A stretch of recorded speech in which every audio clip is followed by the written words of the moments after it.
Hey guys, I hope you can hear me and see me also. Yes. Not yet, No. I I can't guess. see you, but I can hear you. Yeah, not yet. I can hear you, but not see you. Oh, yeah. So I am making sure that my camera works and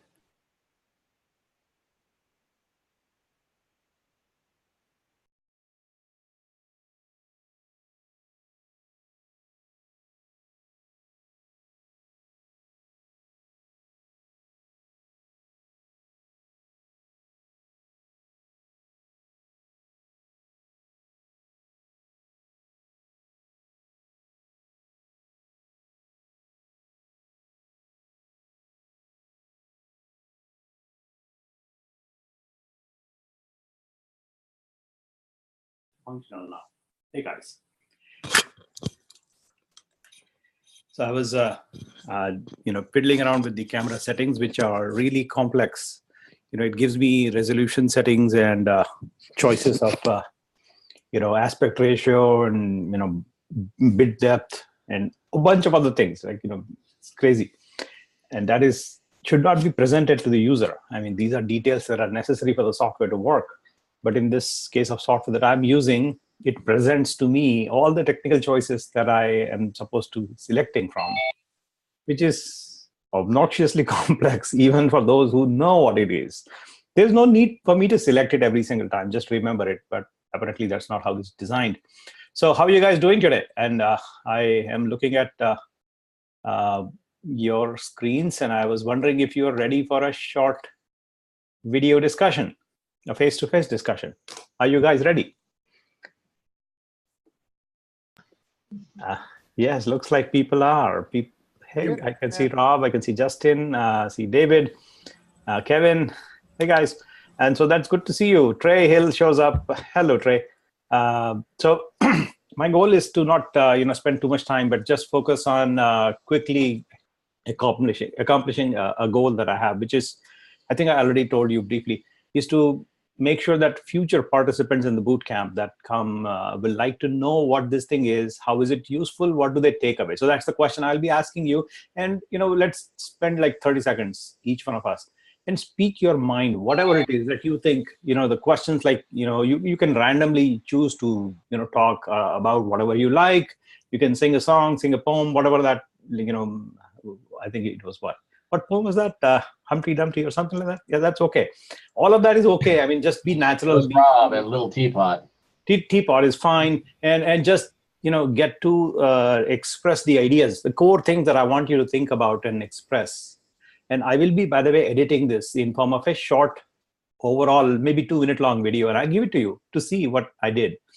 I'll capture the video recording like I'm doing right now. And then I will, prepare a short little video footage and give it to you and publish it on other places. And that's what I will be good. That is my intention, is to use this for other people to consume as to what is the bootcamp about. So yes, we will be recording this. And if you don't want to show your face, that is totally okay. I mean, I understand your privacy and you want to hide your face. You can shut it down. Don't participate. Totally fine with me. And nothing here today is forcing you to do it. You do it only if you want to, only if you volunteer to do it. So one thing, completely optional. Don't have to do it. Just repeating that one more time. Just shut your camera down if you don't want to participate. That's totally okay. Speak your mind. Be yourself. Tell me about 3 things. Why did you join? What are you doing? How you like it? And what are you taking away? That's the 3 key aspects. And to just be natural, conversational. I think I have set my settings to bring your camera up front when you talk. I think let's test it. So can one of you say, like Rob, say hi? Hi.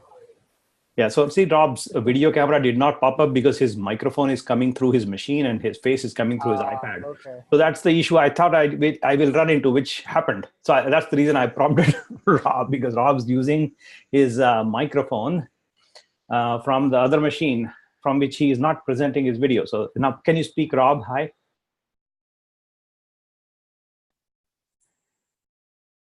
I guess I think we understood the issue. So Rob did not speak apparently. Yeah, no, so you're right. My video is not showing up because I have my.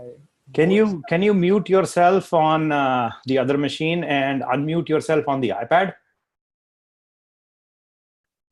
That should fix it, and that should take care of. So I have to connect with the iPad. Hold on. Yeah, thank you. And so let's begin discussing. With any one of you who wants to just go really short sentences, like how did you find out about it? How did you join Cloud Genius? And now I plan to finish the whole thing in like 5 minutes. The total. Now how does this work? Yes, it does. So that's great. Okay. Let's begin. So. Okay. So the reason I joined Cloud Genius and the bootcamp is to fill in all of the little details that I never got to get with all of my development and self-teaching. So this is another way to be able to quickly learn and quickly absorb all the information and be able to take what you've taught me and extend my education by myself. I also appreciate the opportunity to continue working with you 100 hours or more after the class, and it really fits within my timeline and my schedule. So That's thank awesome. you. What are you taking away from here? Like, what are you key takeaways? Oh, what am I taking away? All of the different open source projects, different ways of solving the same problem and in multiple ways, and being able to compare and contrast all the different open source projects. Plus, you have a list of different services and products and things that we can use that are free and open, that's going to solve various different problems that we have across the board, from beginning to end with cloud services, and then providing a solid product to our customers. Yeah, thank you. Thank you. Thanks a lot. Anybody else? Just speak your mind, whatever comes to your mind. Well, that's hard to follow up, but I've been really enjoying the class on immersive. There's lots of hands-on exercises, and I can immediately other grab books, practice on the environment for to learn it on our own after the class and during the class to supplement the materials you have. But the materials are very rich. Great. Thank you. Yeah, let's keep going. Spontaneously, just pick up and speak. So I joined just to kind of get a basic understanding of what cloud is and how it works in the corporate environment, and kind of a bigger idea of just a general overview. A lot of this is over my head, but I'm just kind of following along and trying to understand a little better, to see if maybe cloud is something I want to kind of steer my career into, but just kind of tinkering along here. That's good to know. Good to know. Thank you. Thank you.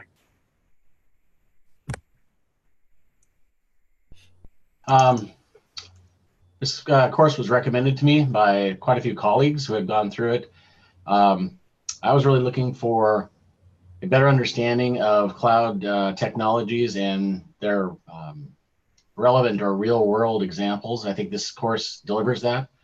I had a base knowledge of, well, I had a high knowledge of virtualization and architectures in that field, and a small base knowledge of cloud technologies and cloud related development and DevOps and things. So I think this course is right up the correct alley to learn and go deeper into those areas and increase my knowledge in that aspect. So very valuable, right on track with what's needed for my career. Awesome. Good to hear. Good to hear. I saw this class as an opportunity to advance my knowledge within the cloud technology, and the tools that you presented, I didn't have no idea of. So it's good experience to know that those things are out there. And I mean, the deals that you presented us with, like the GoDaddy.com, for example, for $1 for a year, like I didn't have no idea that existed. So a lot of knowledge to share, and I appreciate it. So that GoDaddy $1 thing will bite you by later on. I'm just cautioning you. It is $1 for the first year. Second, subsequent years, it will probably go up. So at that time, it's a good idea to switch to another company, to a company of your choice, maybe $7, $10 on an annual basis. That's likely to happen. Just cautioning you right now. It's not $1 forever per year. I also joined the boot camp to further my knowledge. I've done a lot of development work, but not in the DevOps area. And I really liked that the class demystified what the cloud was for me, because I really didn't know, and what was DevOps. And the ability to now go out into a world that is readily available for people with all the open source opportunities is kind of exciting, and it gives me another thing to add to my portfolio as well. Sweet deal. Thank you very much.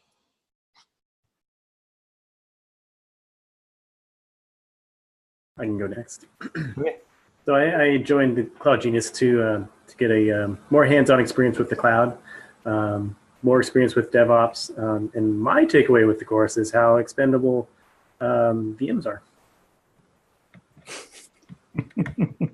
Yes, they're discardable because you can just throw it away, get a new one in a matter of a few seconds, and a click. Just shoot them. Some clicks, right?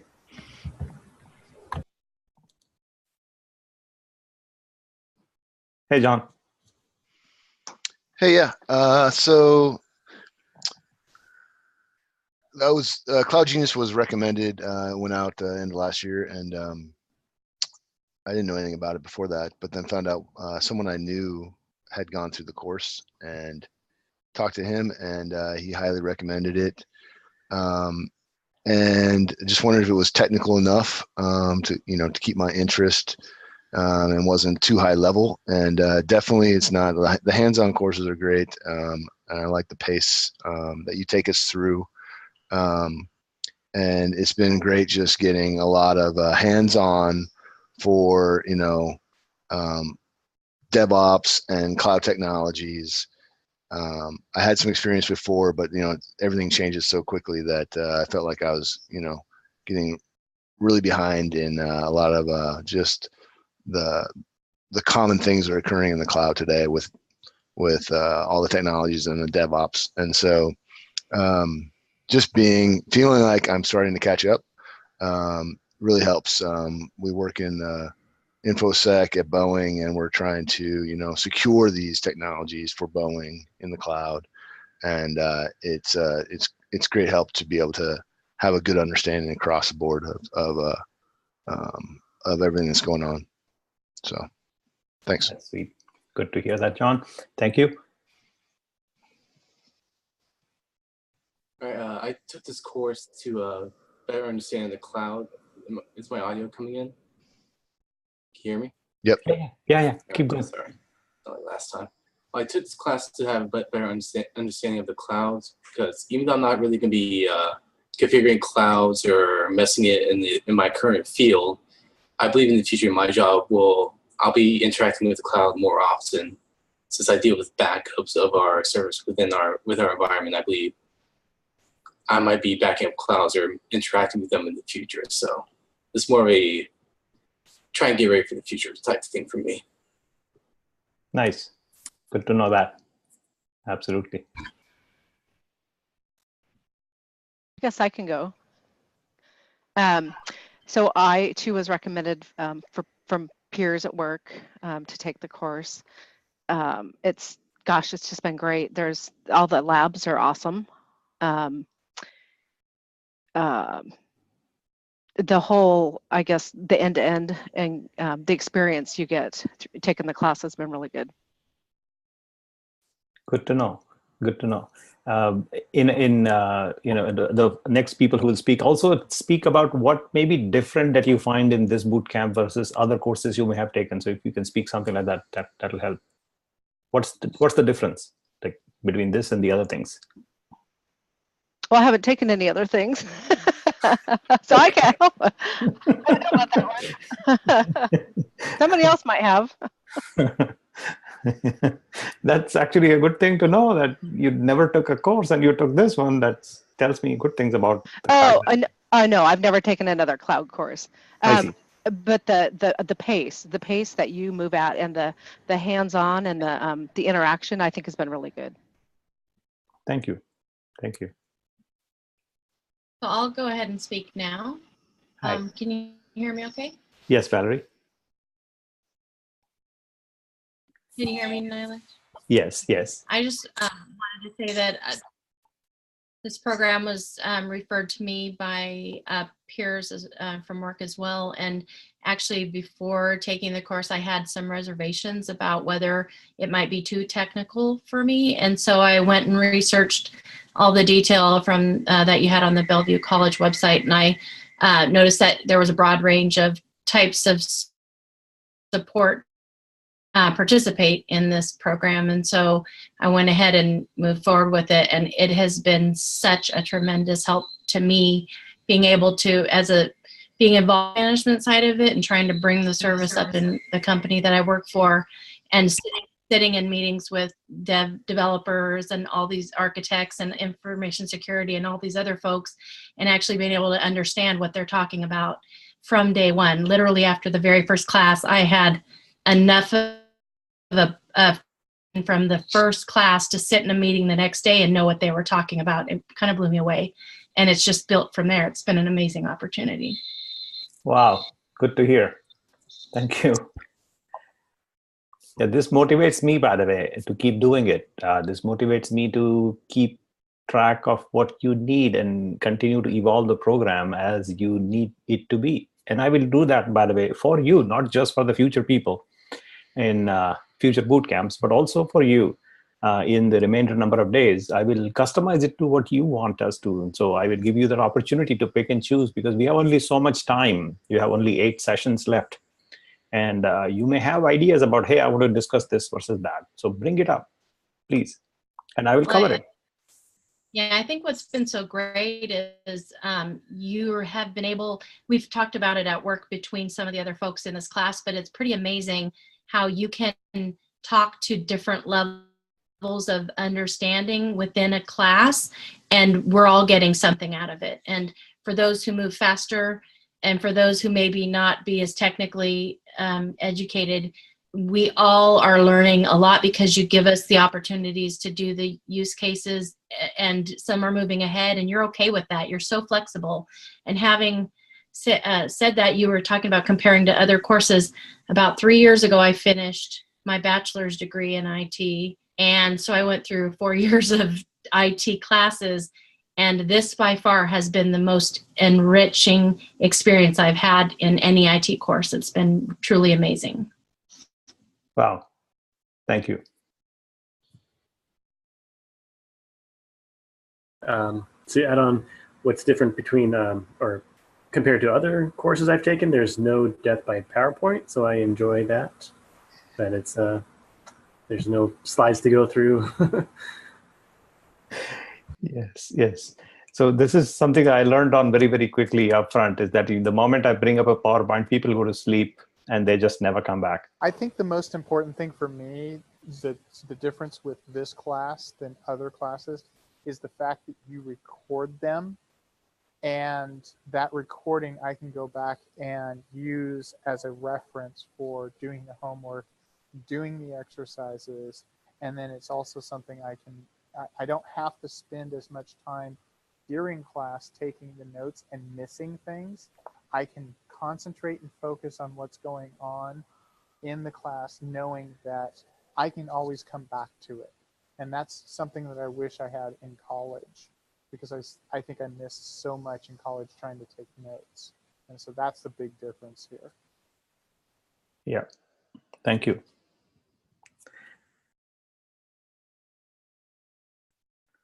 I think we covered all the volunteers, I guess. If there is still somebody left, go ahead.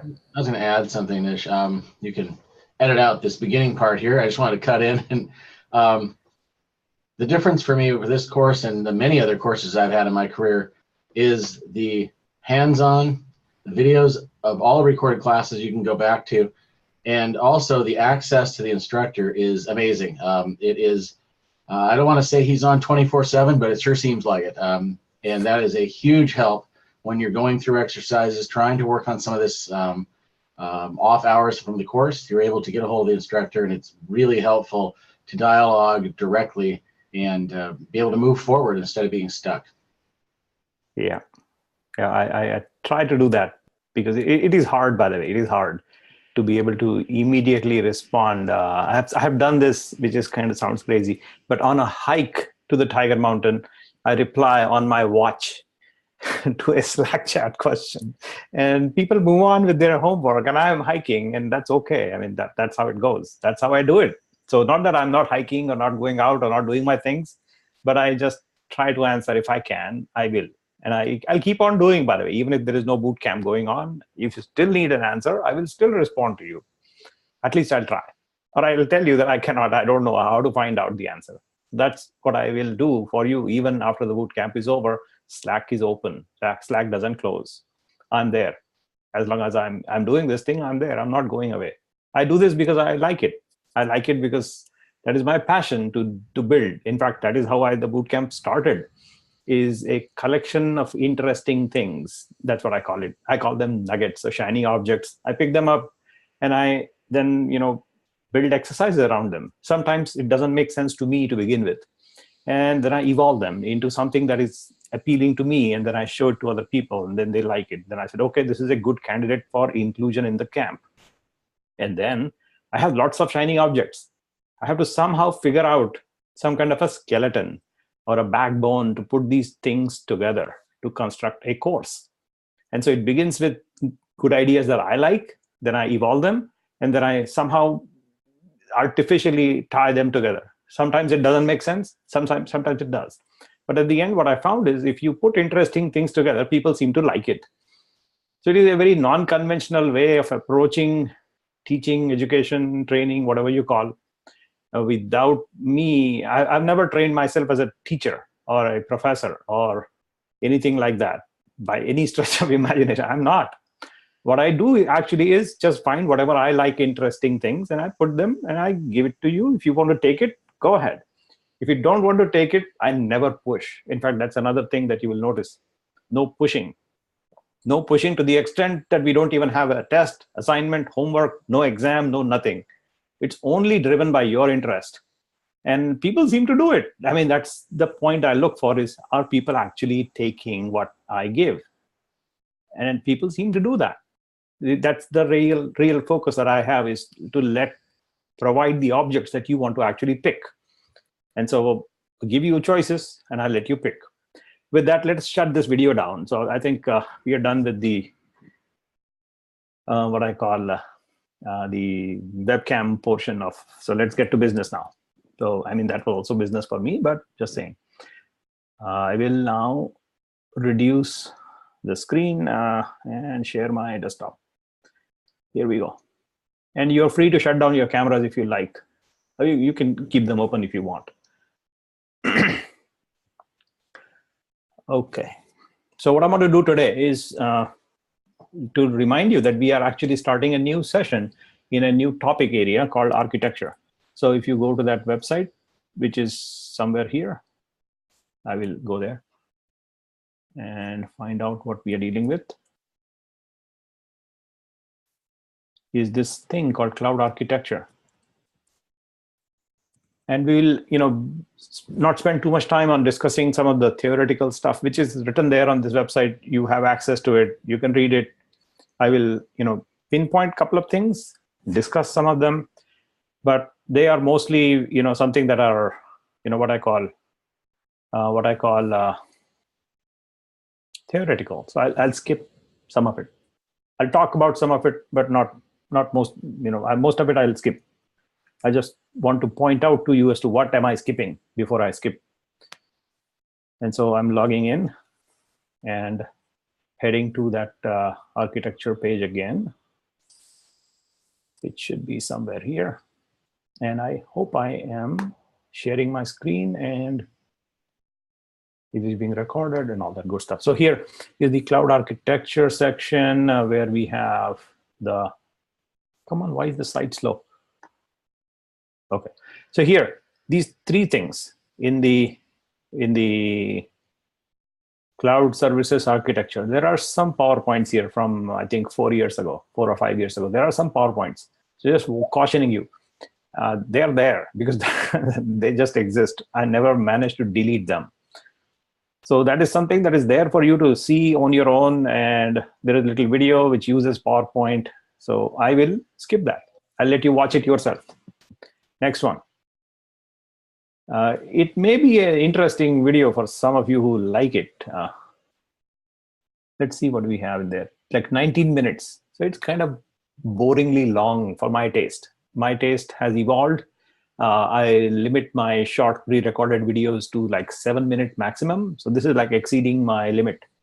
So, but if you want to watch it, you should watch it if you like it. So if it holds your attention, go and take a look.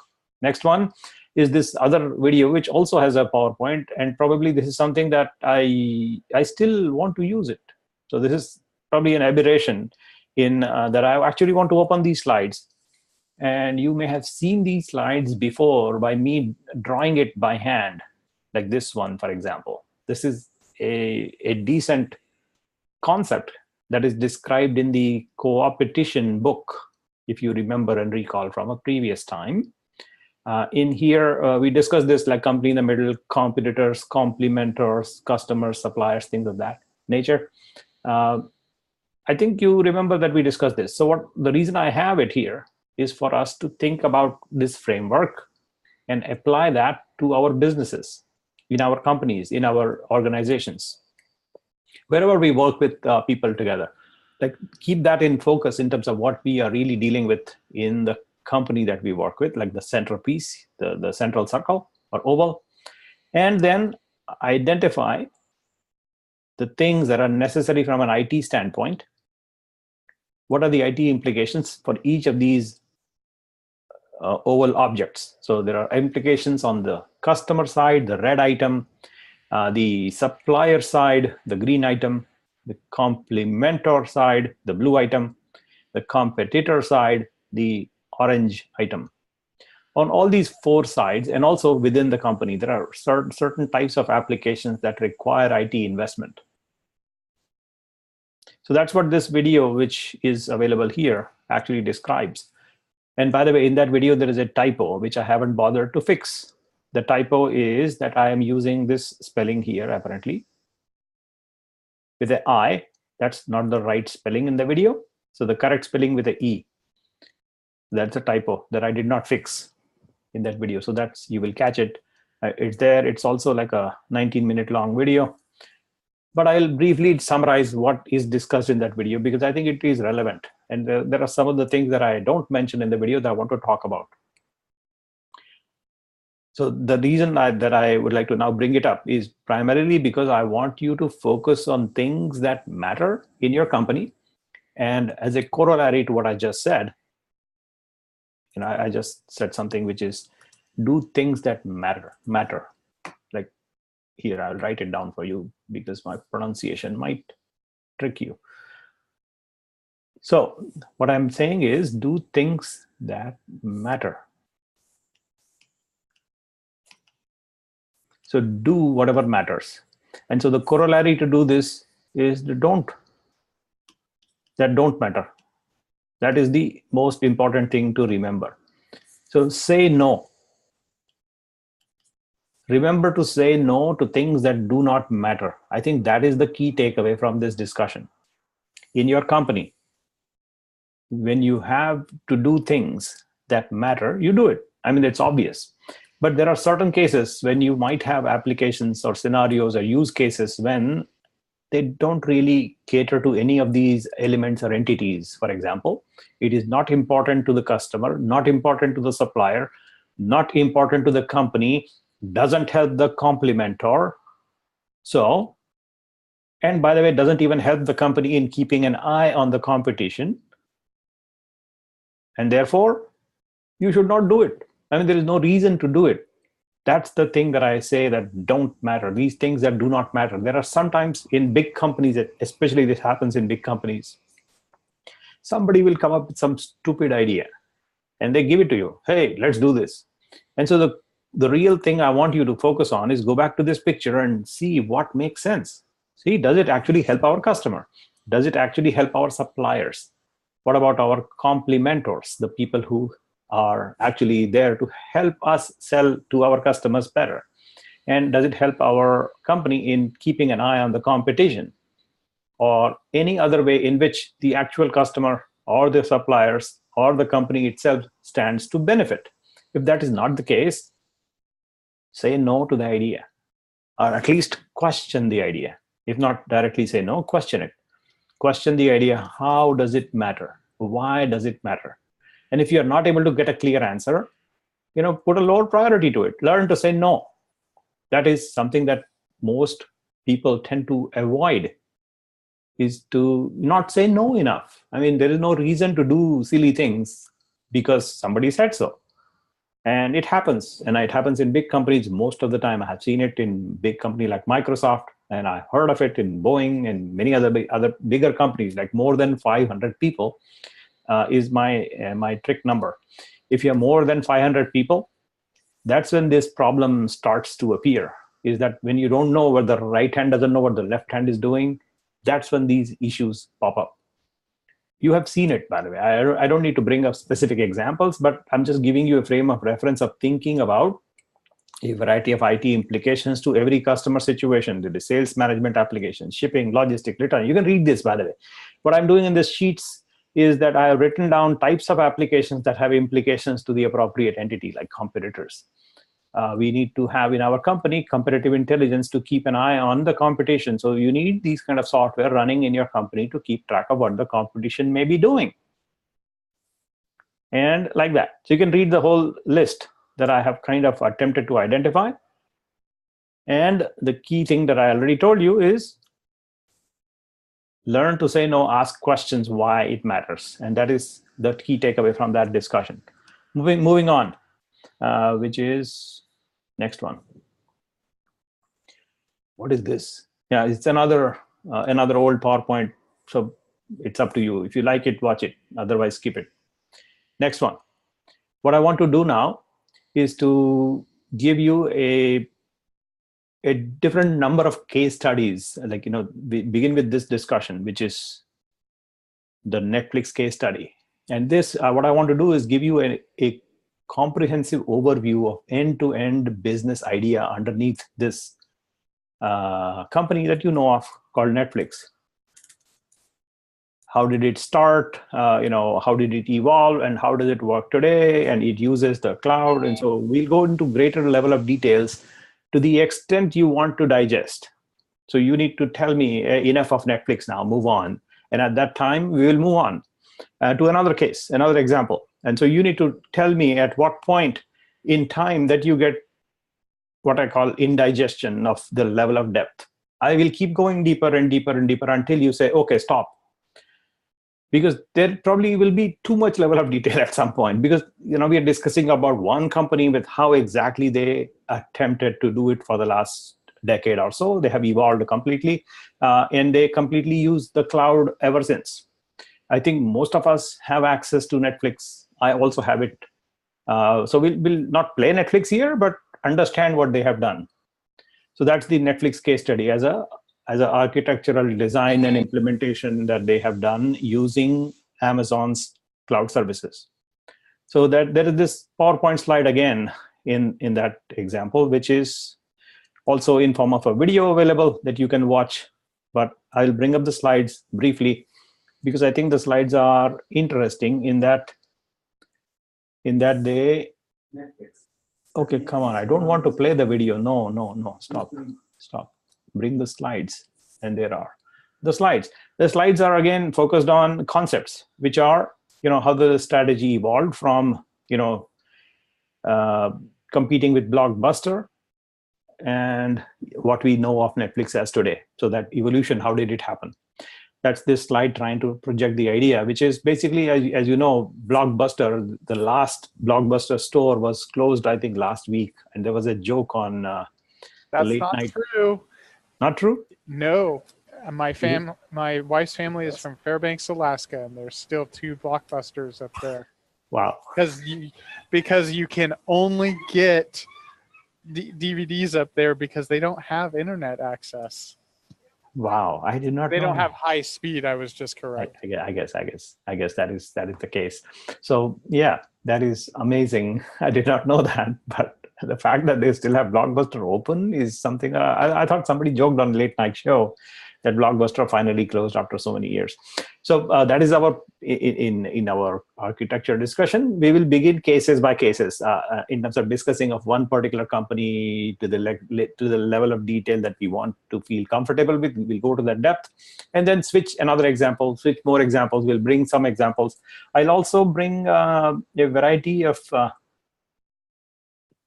By the way, I think I should also point it out to you that these companies like Amazon and Microsoft have done a phenomenal job. Both of them have done a phenomenal job in describing, and basically they made my life easy. What they have done, both of them, is they have provided. I should say Azure. The cloud architecture illustrations and diagrams, they have built up a whole collection of those things available to us in these sites. So both these companies have architecture centers. So what I'll do is I'll take a link from here, give it to you in Slack so that you can access these things yourself. I'll be using a bunch of different ready-made solution illustrations from these companies and refer to them in our case discussions as we go along. So one of the link I gave you from Amazon, the second one is from Microsoft. And so keep that handy as we go. I have already downloaded a bunch of these things in my local machine. So they are available to me in my Notability here. There are lots of pictures. I'll use them. I'll also share it with you if you cannot find them already on that website. They may have relocated them. Like, for example, the Amazon website, which is somewhere here.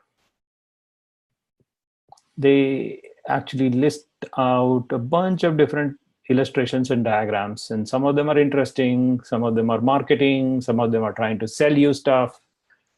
But our goal is to not get sold, but to actually understand what they're trying to communicate. So we will use the ideas expressed here as examples, but understand how do we implement these things on our own without actually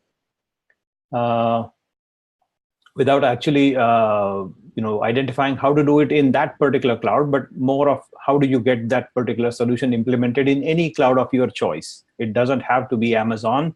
It doesn't have to be Microsoft. The reason why these companies have done it like that and an elaborate set of design blueprints are available is because these guys want to sell you Amazon cloud, and these guys want to sell you Azure cloud. That's why they have done it. They have done a whole amount of work and illustrations and diagrams to make it easy for people to understand. And their examples all point to their own services to give you an illusion that it is possible to do only in that cloud. That is just an illusion. So that is the marketing element here, which I will identify how it is marketing, where it is necessarily not true. Like this example, for example, talks about using CloudFront. Now you can use any content delivery network. It doesn't have to be CloudFront, just saying like that. And here, DynamoDB. That is exclusive to Amazon's case. So that is something that I want you to think about. How can we implement this if you don't have DynamoDB? What would it take to implement? So that's the concept with these guys are trying to sell stuff. You have to understand that, take that with a pinch of salt, and find a replacement for DynamoDB with something else that you might find it in the open source. An example would be MongoDB. It is not an exact one-to-one replacement, but for most practical purposes, MongoDB is a better solution that is more portable. So that's how you should read and interpret these things as we go along. And I'll point them out to you.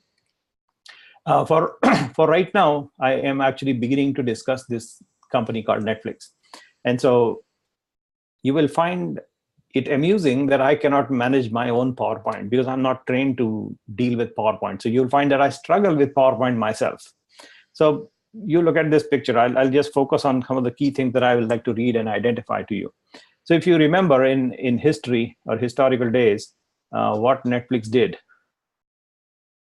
was they wanted to evolve themselves from from what they used to call, hold on, let me adjust this and this.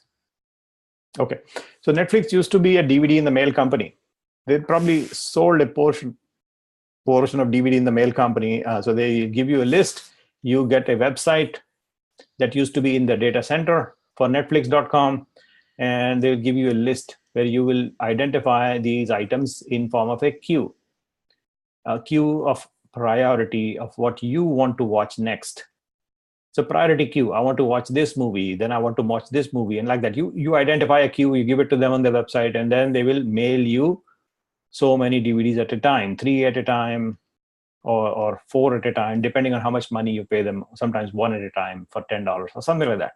So some DVDs at a time in the mail out to you, and so you get these movies depending on the priority queue. Now that's what the model, like a while ago, long time ago. Compare this with what Blockbuster is doing or was doing. So a new movie comes out, Blockbuster. You will see that the Blockbuster movie suddenly carries Black Panther. A lot of Black Panther DVDs in the store. And here also you will find the Black Panther listing. You will add the movie to your list, and you will have to wait for that movie to appear in your home in mailbox. It will take forever sometimes. If you really want to watch the latest movie, you will probably go to Blockbuster and grab it. So that was the model. Now let's identify the differences in the two businesses here. Blockbuster, the number of types of movies, in a Blockbuster store. How many would you think will have in a given location? How many movies will you think that they might carry at a time? Hundreds, thousands, maybe thousands of DVDs Anywhere at a time. from 2,000 to 3,000 is what I've seen. Low thousand. Yeah, 3,000 to 4,000. Yeah, give it a number. Compare that now with Netflix. A rent and location. They used to have a rent and location in the warehouse. Now, a number of movies in a Netflix DVD warehouse, which you never visited, all you saw was the availability of DVD in your mailbox coming from the rent and location. So they will have a warehouse. In that warehouse, they will store a very, very large number of movies, like close to about millions. So the key difference in the sheer number of movies available in a location. This is the variety I'm talking about. That's one key difference that you will see, which is, I think, described best by this picture. It's an economic phrase that I'm talking about. It's called long tail. And the idea here is that Netflix was able to provide you a long tail choice of movies, even though not all the movies are popular. So the red item in here is like your Black Panther, or maybe the recent movies that have come up, and they're red hot. People want to watch it like immediately, so they will tend to go to Blockbuster. Whereas, if you want a movie, an esoteric movie, like, I will want to watch this movie which nobody knows about. This movie, I like it. I watch it many, many times, but nobody cares about it except unless you are from India. And so that movie is actually available in Netflix. It used to be available at least in that location. So that's the kind of esoteric example I wanted to bring up, is a item that is hard to find is also available in the list of products you carry. And that is the long tail selection of movies that Netflix maintained. So a long variety, even though if you try to get this long tail variety in a Blockbuster store, it is physically impossible. To have 1 million movies in every Blockbuster store, it is economic nightmare. The Blockbuster would have died right then and there if they attempted to do that. It's not possible, impossible. So that's one difference in the two companies at the beginning. Another key difference was that these guys, Blockbuster, used to charge something that is people used to hate. It is called a late fee. If you are late in returning that Black Panther movie, the DVD that you took, and you more than an hour or so late in returning that DVD back to the store, they will charge you like $19.99 or some exorbitant movie price. And that is the late fee that they used to charge, whereas there was no late fee here. That was another difference, is that they were able to accomplish this idea because they actually identified a different market. In the head section was the target for Blockbuster. The long tail was the target for Netflix. So they carried a lot of variety, never charge you late fee, delivered it to your door, and let you choose 2 or 3 or more at a time, and did not bother too much about the head, the Black Panther, which just came out. So there's no need to have it on Netflix because that's not the focus. So the focus was divided already to begin with. But as you know, the problem with this DVD business, there are lots of problems. One of them is that you actually have to wait for the object to arrive. So DVD has to arrive. Then that waiting is a bad thing. People don't like to wait. Then in the transportation, it gets scratches. Sometimes it doesn't work. Sometimes, another problem is that people steal. Occasionally, people will copy the DVD. That is a problem not for the people, but for Bollywood, Hollywood. I am just generally saying Bollywood and Hollywood because Hollywood is the #1 producer of good quality movies. So there is quality here, and here is the #1 producer of quantity. The sheer number of movies produced by Bollywood beats everybody else on the planet. There are like 10 movies every week released in Bollywood. And so that is quantity versus quality. That's the difference. And so, by the way, like Bollywood, like Hollywood, there is Tollywood, Lollywood, and Mollywood, and a bunch of other woods in India. So you may or may not even know or don't even care about, but just saying that they are there. So these are the people that get upset when people copy the DVD. By the way, copying the DVD is as simple as running this guy's software. So this guy is DVD John. His name is DVD John. That's his name. He's a Norwegian programmer, and he wrote this product called DCSS. And this is available in Linux. And so it breaks DVD copy protection like that. And so that part of software is now a part of Linux. And before this, Linux machines could not play DVD. And so this basically decrypts the content scrambling system in the DVDs. That is what these woods keep in play, right? These Hollywood, Bollywood, Tollywood, these guys, the producers, let's call them the producers of movies, they produce. And so these producers encrypt your movie, encrypt the movie, and before they put it on a DVD. So it's encrypted. And if you try to just copy on your regular computer without using specialized software that decrypts it, copy will not actually happen. So it will not be able to reproduce the DVD. That's the thing that this thing breaks, DCSS. By the way, there are some court cases on this software, so you can read more about the legality of whether you can use this or not, but that is not the portion that I want to discuss because I'm not a legal expert, but I just want to point out that there is this doctrine called fair use, which applies, that you may read about. And so before you do any such copy using this DCSS software, which is available to you in Linux, just read the law and then appropriately act. There are some cases in which you can actually technically, legally copy just fine. But I'll let you decide the legal aspects of it. Having said, technically possible to decrypt and copy. That was a problem that these companies were running into, that people used to copy DVDs and never actually bother to, they get the DVD, copy it, return it back. That was another case that Netflix had noted. And so did Blockbuster. So that was a common problem. The other thing that is happening in the industry at the same time is that broadband speed, which is today, is phenomenal. If you look at our speed test results, you run the speed test, you'll get a fantastic result. I mean, no problem there. Phenomenal 200 Mbps, 250 Mbps downloads. It's mind-boggling speeds. that you, and by the way, this is happening when a video conference is running. I'm actually streaming live to you guys. And so even then, my residual bandwidth is what you're looking at right now. This is pretty phenomenal. And that's the transition that has happened. And this is the residual bandwidth in a live conference, by the way, just note that. And so having said, transition is happening already, broadband. And they want to make use of this. So older days, the bandwidth used to be like 1 Mbps or even sometimes lower, 256 Mbps. And when I was in India, I did not have a computer, but I knew that some people who had it had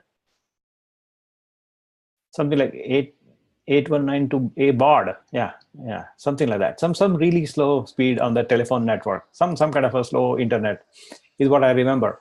But again, I never had access to it. My first experience of the internet was at this speed at University of Michigan.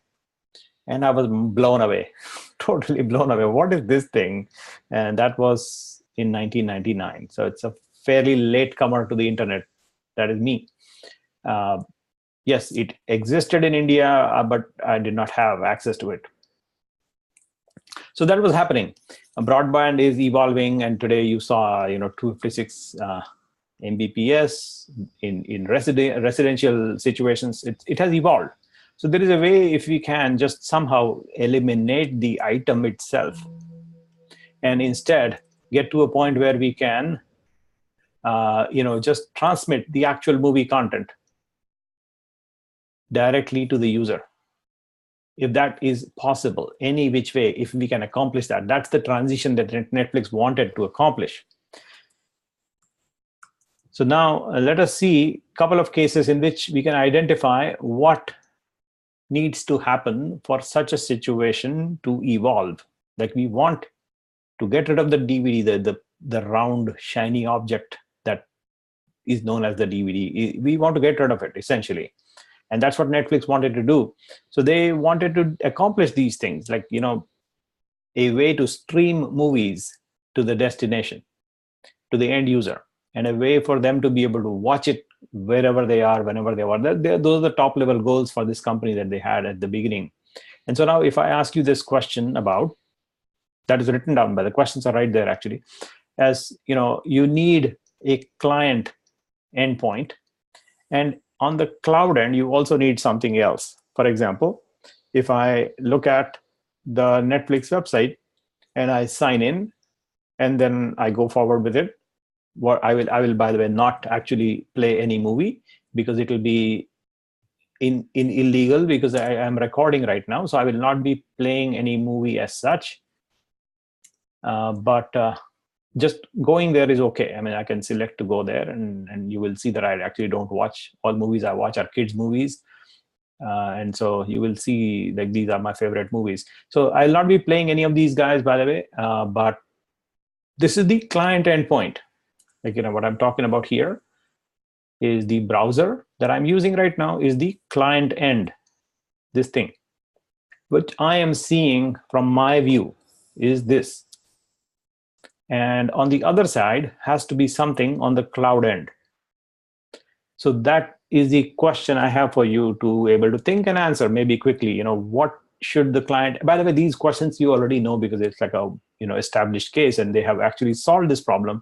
But the key things to remember here is these things, which are, what should the client experience be at the time of beginning point? Should we use just the browser, or should we use other things? For example, here are a whole list of devices that work with Netflix. So you can see that list. It's a fairly long types of, the TVs, streaming media players, game consoles, set-top boxes, Blu-ray, smartphones, and PCs and tablets. And so those things run the client pieces, as we know already. When Netflix began, they did not have that many choices. They had fairly limited choices available on the client side. And this needs to be served a movie from the cloud side, or maybe from the data center side. So the question that really is pertinent to discuss right now is, should we choose cloud or should we choose data center ourselves? That's the real question to think about, is what I would like to ask you to tell me. What do you think is the right way to approach this, like who will manage the streaming backend, who will maintain and upkeep the data center, and how to deal with growth of data center. Like, if you know the data center that they used to have before, when they had that queue of things to watch, like I discussed this, like a queue of priorities. I want this movie, then I want this movie, and like that. There used to be a thing called a queue on the Netflix website, which I'm not able to find these days, because by the way, I don't watch Netflix much, but that queue used to exist. That used to be in a data center managed by Netflix. And so these days that data center doesn't exist. They have completely decided to migrate to the Amazon cloud for a variety of reasons. And let's understand the reasons. Is that they don't have to manage the back-end machine hardware setup. Like, they're not in the business of managing computers to keep them up and running. Like, it requires a lot of things like cooling. It requires energy. It requires, disk and memory and spare parts, and making sure that making sure that things are up and running. This uptime is a big thing to make sure that it actually enables for you. And that is the thing that if you are in the business of creating infrastructure for data centers, maybe this is a good idea, that you manage cooling of machines and providing them energy and making sure that your disks, your memory and CPU and all the things that go along in building your infrastructure is actually your core competence. If that is what you know how to do, core competence, then you better do that way. And that's what the core competence of Amazon, AWS, Microsoft, Google Cloud, and a bunch of other companies in the domain. That is what they know. That is what they do for their life. They love it. They do it. That is their core competence. That's why you don't see Azure using Amazon Cloud Services or Google's Cloud, because they know that that's how to do the best possible solution according to them. They create that solution and they give their services to other people for others to consume. So if you now remember, the very first thing I think I discussed in this bootcamp is about core competence, is the idea that if you have a core competence of making widgets, then you stay focused on making widgets and you just do that one thing. Everything else that is peripheral to you should be done by other people. So now apply that to the Boeing company. For example, Boeing company makes planes. So everything else should be outsourced. I think that's what you do already, by the way, is that you focus on your core expertise is to make sure that a plane flies, that the plane that you sell flies all the time for your customers. It keeps on flying. And your company, Boeing company, is better off if the plane keeps flying. And it's rarely on the ground, only occasionally when you want to have people come out and people go in. But most of the time, planes should be flying and up in the air, not for maintenance down or not for anything else. Don't keep it down on the ground, keep it flying. That is the best operative procedure for Boeing company, even after the plane is sold. If you can design such a product, which is what you have designed, by the way, and so that's what your focus is in your company, in Boeing company, for example, is do that one thing and do it well. It's the same principle in Unix, in Unix service designs. It is known as do one thing and do it well. So let me just pick up the acronym here. I don't remember it. Do one thing, do it well. There is an acronym for the Unix philosophy, and that is what this thing is. Do one thing, do it well. It has this acronym, do.t.div. People have come up with acronyms, but that's what the idea essentially is that you do one thing, do it really well. You make planes, Microsoft makes software, Google makes, let me ask you, what does Google do? What is their core competence? They originally were the single source of finding any website on the planet. Good. Yes, they are into search. Correct. They organize world's information. Correct. That's what their motto is. But their core competence is actually in serving advertisements because that's where they make money, right? They don't talk about it, but that's, if you look at their 10K reports and financial reports, that's what you will find. Most of the money, almost all of the money, is coming from advertising. Yeah, somebody just said ad space. So that is their core competence, is to be able to serve you ads in the most subtle fashion, or maybe sometimes not so subtle fashion, but they want to serve ads. So for that, search is a tool to enable the ad thing. Like, they help you search, they'll know you more, they'll identify your behavior, and they'll appropriately target you for the correct advertisement that you may be interested in looking at. So that is their core competence. Yes, they are into cloud services also. Amazon is, the core competence for Amazon, I think, is evolving. I would say they are into technology as well. As it at the beginning, they were mostly into retail, but they have learned from their retail and site operations and evolved into a full-fledged cloud division, which is, I think, amazingly big. Amazon Web Services itself is quite big these days, as compared to AMZN, which is the core company itself. The Amazon company was a retail company, still is the biggest retailer, but this portion of Amazon has evolved into a technology-focused entity. So back to our Netflix discussion.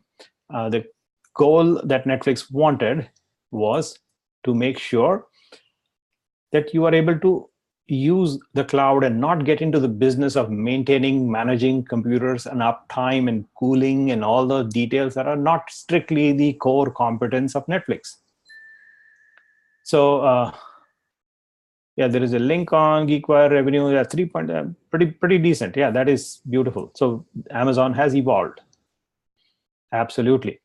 And so that is something that has happened. So what Netflix has done, Netflix has also evolved, by the way. Netflix used to be a company focused on delivering video experience to you. So this is you, and this is Netflix. They're delivering you movies. That's what their focus was. Now today, their focus has slightly evolved in that they actually look at your behavior and they are able to give you recommendations.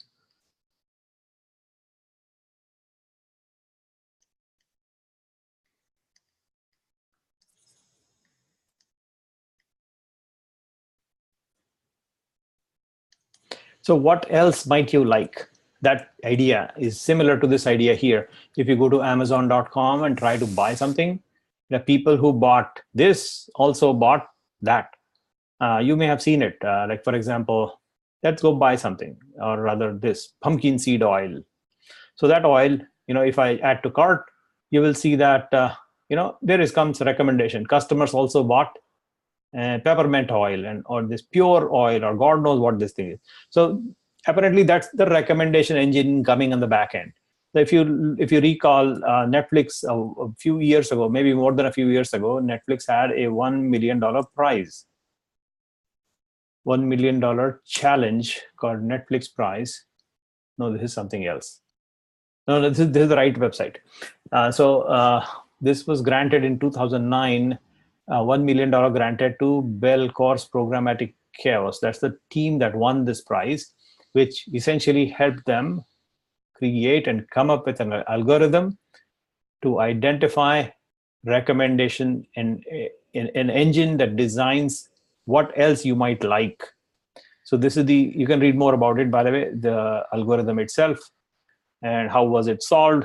Apparently, this is fairly well documented these days, and the team that won it in this location is, let me paste a link for you so you can read it later on. This is the $1 million challenge. It translates to this idea, which is customers who bought this also bought that. Recommendations are showing up when you sign on to watch a movie. They will compare similarities between your behavior and other people's behavior and come up with what else you might watch. And this leads to binge watching, as you know already. So that's what I think. People watch one series and they will identify you, and put you in clusters with other people of similar interests, and then come up with a recommendation logic to give you suggestions on what else you might watch. So that business is evolving slowly, and maybe considerably these days, as you will see with some examples. So Netflix decided, as you know, don't use data centers yourself. And so when they came up with this idea, is to use streaming devices on the client side. Another question that they had, which I think is worth discussing, maybe asking a question, is about if you want to have a device on the client's side, client location, the user can use a PC, user can use a TV that they might have already, or they might, create a box called Netflix box, let's call it. It doesn't exist, by the way. But think of it as a box that Netflix would want to create and that give it to you so you can put it in your current location, in the client, the customer, the end user. And that box will help you see Netflix on your television. That could be a possibility. But can you tell me why this was not chosen, or why would that be a bad idea or a good idea either way? Like, some people have done it. Like, some companies have a box for themselves, right? There is this company called Roku, which has a box. They don't have content, but that's a different story. Other companies also have a box called Xbox, or PlayStation, or Nintendo. All these companies have boxes. Why not a Netflix box? So what's the logic? How would you make that decision whether you want to make a box yourself or not? What would you think in terms of, should we go invest in a box or not? How would you go and make that decision? Well, a lot of people have boxes already and they call them televisions. So having a Netflix box might seem very redundant. Yes. Another situation is you have only 4 HDMI ports, 1, 2, 3, 4. Typically people have so many ports and they are occupied already. So if I want to now really introduce one more box, that's a challenge. I mean, ask a couch potato to get up from the couch and change a cable. Would they do that ever in their life? I've never seen such a couch potato. People don't change. I mean, changing wires behind a television? No way. It doesn't happen in years. That's the challenge that people, at least Netflix figured out very, very early on. They did not create a box like that because it did not make sense to them. But then that leads to a problem, is that you are not controlling the user experience. The user experience is controlled by these guys. Like Microsoft and Sony and Nintendo and other people control the user experience. And these days we have iPhones and iPads and other devices like Androids. Initially, Android did not fit the bill because Hollywood did not like the idea that this can be used as decryption, and this was not available as an option early on. Later on, it came. So those people control user experience on the client side. So what's the solution here? Like, how do we do that? How do we solve that user experience? How do we manage it? How do we control it? So that requires a client application. This application needs to sit and run on these guys. Like, the TV itself needs to run Netflix, the app, on the television. This boxes like Apple TV, Chromecast, Fire TV, and these devices need to have somehow a way to run some code written by Netflix people. Same here, game consoles like Xbox and Xbox One and all these machines will need to be bundled with a software or need to have a method to download the Netflix app from the company app stores on these companies like Netflix or Sony or Microsoft. And then these set-top boxes, you have a variety of them, like you have to work with Comcast. Why did I click on that? Ouch. These companies, they will provide you a way to distribute your client software to run on those target devices like these and these and these. So you have to actually work with Blu-ray player. I cannot even say this properly. Blu-ray players, LG, for example. You have to provide that Netflix software into the LG's firmware for LG's DVD Blu-ray player, so that in that player, when they have the choice to start Netflix, that the software Netflix provided to LG in the LG Blu-ray player will pop up and run, and then connect back to the cloud, the Netflix cloud. That client application is what actually drives the user experience. And that is what Netflix is all about, is to make sure that you and me and everybody else who has a Netflix account is able to get to select the correct movie and get to have that movie up and running and playing smoothly in the shortest amount of time. That's the goal. That's one of the goals, by the way. So it's called time to first byte. Like, as soon as you play, as soon as you get the idea that I want to watch XYZ movie, so you go and search for the XYZ movie and you start the play button and it plays. It should magically play like right away. That's the most delightful experience that you can get. And then should be no buffering, ideally, no buffering.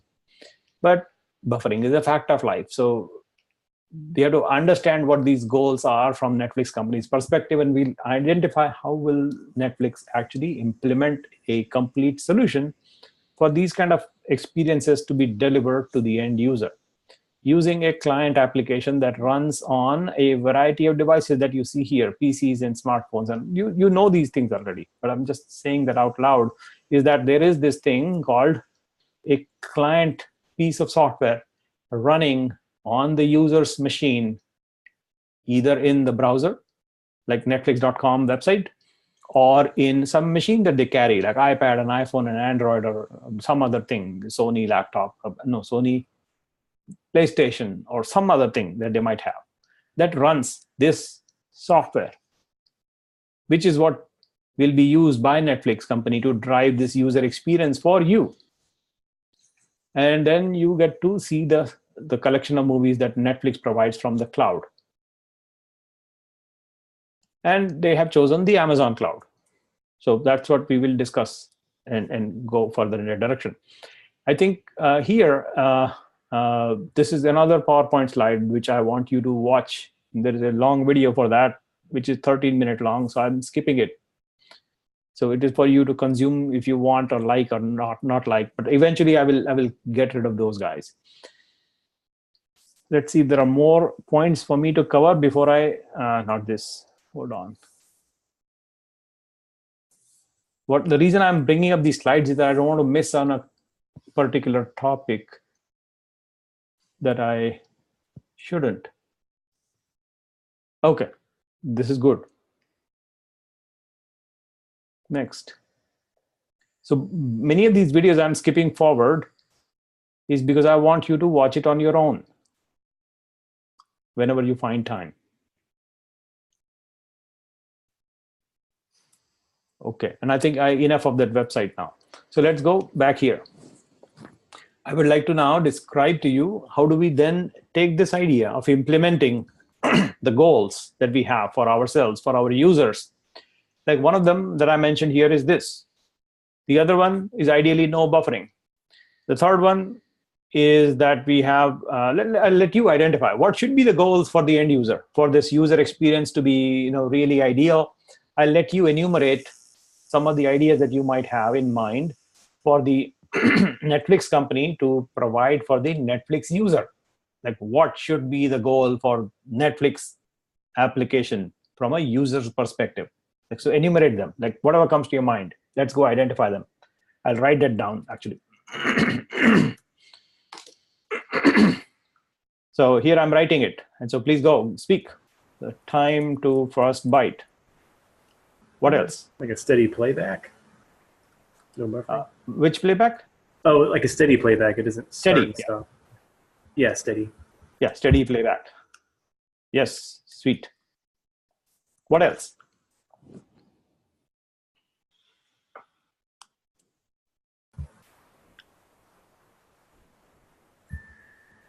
easy to find movies that I want Easy to search. Good search. Easy search. Discovery. High definition. Recommendation. HD. Yep. What else? Video quality. Quality. Yes. Yes. What else? Sound quality. Beautiful. And I will add one more here. It's Audio called video sync. beautiful. That's exactly what I had in mind. You're reading my mind. I used to work with video a long time ago. So So that is absolutely. What else? This is called lip sync, by the way. What else is needed for a good quality experience? By the way, do you see lip sync issues when I speak and when you hear me? If you're looking at my face? I haven't noticed a problem. Yeah, it rarely happens, but it does happen. I have seen it occasionally. I do see issues like that. What else? For the client itself, I was thinking it should be reactive, or there's no lag time between what I select menu-wise versus the reaction the menu gives. Yeah, so responsivity of menu, right? Mm-hmm. Yeah, responsiveness of the menus or client. Yep. Are you looking strictly for within the client or just anything? Yeah, anything, just anything. The overall user experience for Netflix. So we'll go and identify how do we accomplish these things from that, because that's what matters, right? Yeah. Whatever matters to the user. You need uptime of the entire system. Yes, yes. I like the feature where you can actually do a preview, so a movie preview, and then also, which is different because that's when I'm not watching the movie, but then when I'm watching the movie, the fast forward and rewind preview. I really like the fast forward and the rewind preview because I know where in the movie I can be. Okay. So we'll add to this list. I'm just keeping this list for us to refer to as we go along. But let's go understand in the examples of what the problems in accomplishing these goals. Like, what are the problems? Like, let's go identify those, and we'll add to this list to the extent appropriate. And what I would like to now discuss is some of the challenges in accomplishing these goals. Let's go identify them. So if you now look at a classic, what I call, let's go see here maybe. I'll go to the website here in Wikipedia and say display resolutions and bring it up. So here is the chart. It's a very good chart. I will paste it for you. That chart is available, and open it up, please. There we go. So that is this chart. So now let's look at the chart itself. This is the variety of display resolution choices available on a variety of devices these days. So let's go at the very top in the upper right. Let me adjust it a little bit. Come on, I think it has gone way big. Okay, at the very bottom right corner, I see this 4K entry. You can see that here. Right, that entry. And at the very top left corner, you will see CGA. And you will also notice our country's standards called NTSC standard, which is 640 by 480 VGA standard. Then in India, we have this standard called PAL system. In Japan, there are other standards for example, where is that Japanese standard? Not showing up in this, maybe it's hiding. But these are the standards that are smaller. If you go further ahead and look at some of the higher resolutions, as I scroll down towards bottom right, you will see your familiar favorite thing called the HD resolution. This HD resolution is also known as the 1080p resolution, like 1080p. The resolution number is actually 1920 by 1080. So if you now look at these candidates, we have a minimalistic resolution, 640 by 480. Then we have 1920 by 1080. This is also known as 1080p. This is known as 480p. This is called HD. This is called ASD. And then there are more, like, on the bottom right corner of that chart, you will find 4K. What does that 4K do for us? Let's go see that. 4K is 4096 by 2160. So 4K is 4096 by 2160. And so you can call this was 2160p. That's another way to say the same thing. This resolution. Just add a P. P stands for progressive. And so that is another way to think about or refer to these resolutions as, just call it 2160p. That's enough. This is 1080p. That is also enough to say it like that. And this was 480p. If you want to call it that way. So these resolutions existed. If you look at the other machine that I have here on the other side, it is a 5K machine, which is out of that range as shown in this picture. So if you look at this machine itself, the 27 inches machine, this machine that you can see in the Apple website is 5K. What does that translate to? It doesn't fit into this picture at all. It is out of bounds. And now let us look at some other examples. For example, this example here, IMAX. So if you look at IMAX resolution, it turns out that the approximate resolution is 18,000p. That's the resolution. If you look at, and you can calculate it yourself also if you like, but the last time I did my math, the resolution of an IMAX screen as projected on the display turns out to be roughly 18,000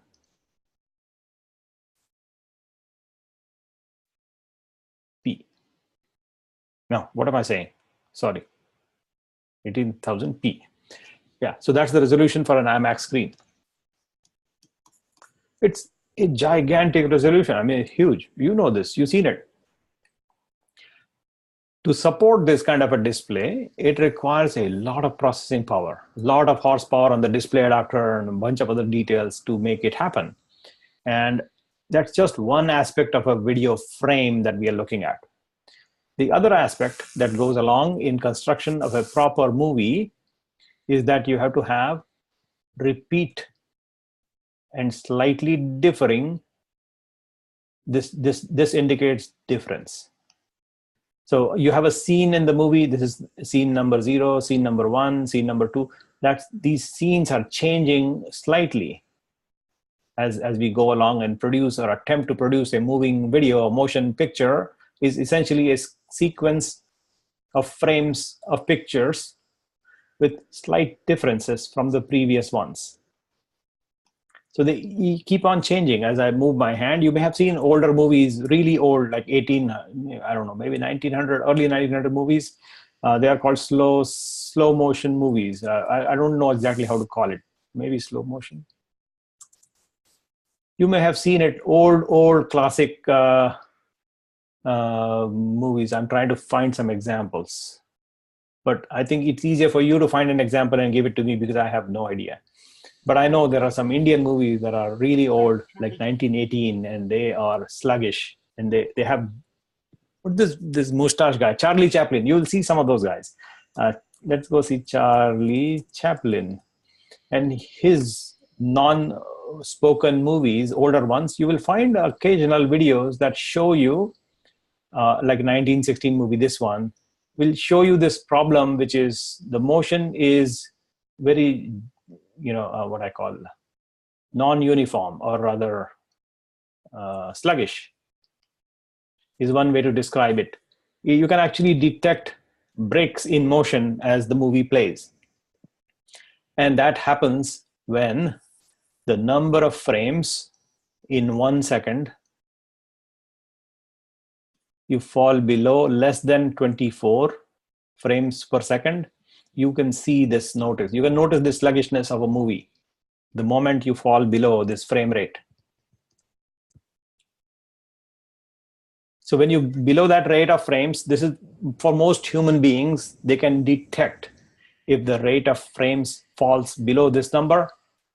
Human eye can detect that you are actually not playing a movie, but you're showing me still pictures after still pictures after still picture. That's how.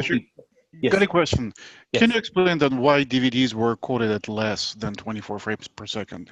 It's 23.976. Yeah, I don't have a quick answer to you for that, but that is the number you will see occasionally, right? It's something like that, that number. It may be 96 or some number. I don't have a quick answer for you, but we'll find out. It is pretty close to this number. I think it is something to do with a combination of human study of human eye, and the standard set in how the DVDs are recorded in making sure that the format fits into the codec. So there are two things that go along in answering your question, which I will come back to you. What Alexei is suggesting is this number 24 that I pointed out as the frame rate is actually an approximation. The actual number is slightly different, like Alexei mentioned, 23.96 or some other number, which I don't exactly remember. We'll get back to it. It has something to do with biological science and codec design together. So we hold on, we'll discuss that later. Next one. What I want to do is now, when you want to construct such a movie and you are doing less than 24 frames per second, then the movie is not a movie, but it's a series of pictures that are slightly different from each other. That's not really a movie. That's not what people want today. So to construct a video, you need to be able to create a series of picture after pictures like that, and do that quickly enough, slightly more than 24 at least, and even higher is better. And when you are accomplishing that desire, you have to make sure that you are meeting the aspect ratio of width versus height. The width that we expect is like in HD setting 1920, and height 1080. And what these numbers are is the number of pixels on a screen. A pixel is a dot. So you basically have 1920 dots horizontal and 1080 dots vertical, and so you have a grid like that. You construct a grid, and that is a pixel grid of a screen of a display of one picture. Now, if you want to have each of these pixels represent a value, which is like a byte, and you want a color picture, then you need 3 bytes, red, green, and blue. So we are now trying to estimate the size of a video file in its raw format. Just imagine the size. Every byte, every pixel is a byte, and it needs 3 colors, so that makes it 3 bytes. And how many pictures do you have? 1920 multiplied by 1080 multiplied by 3 bytes will constitute 1 picture. Just imagine, this is like an HD picture.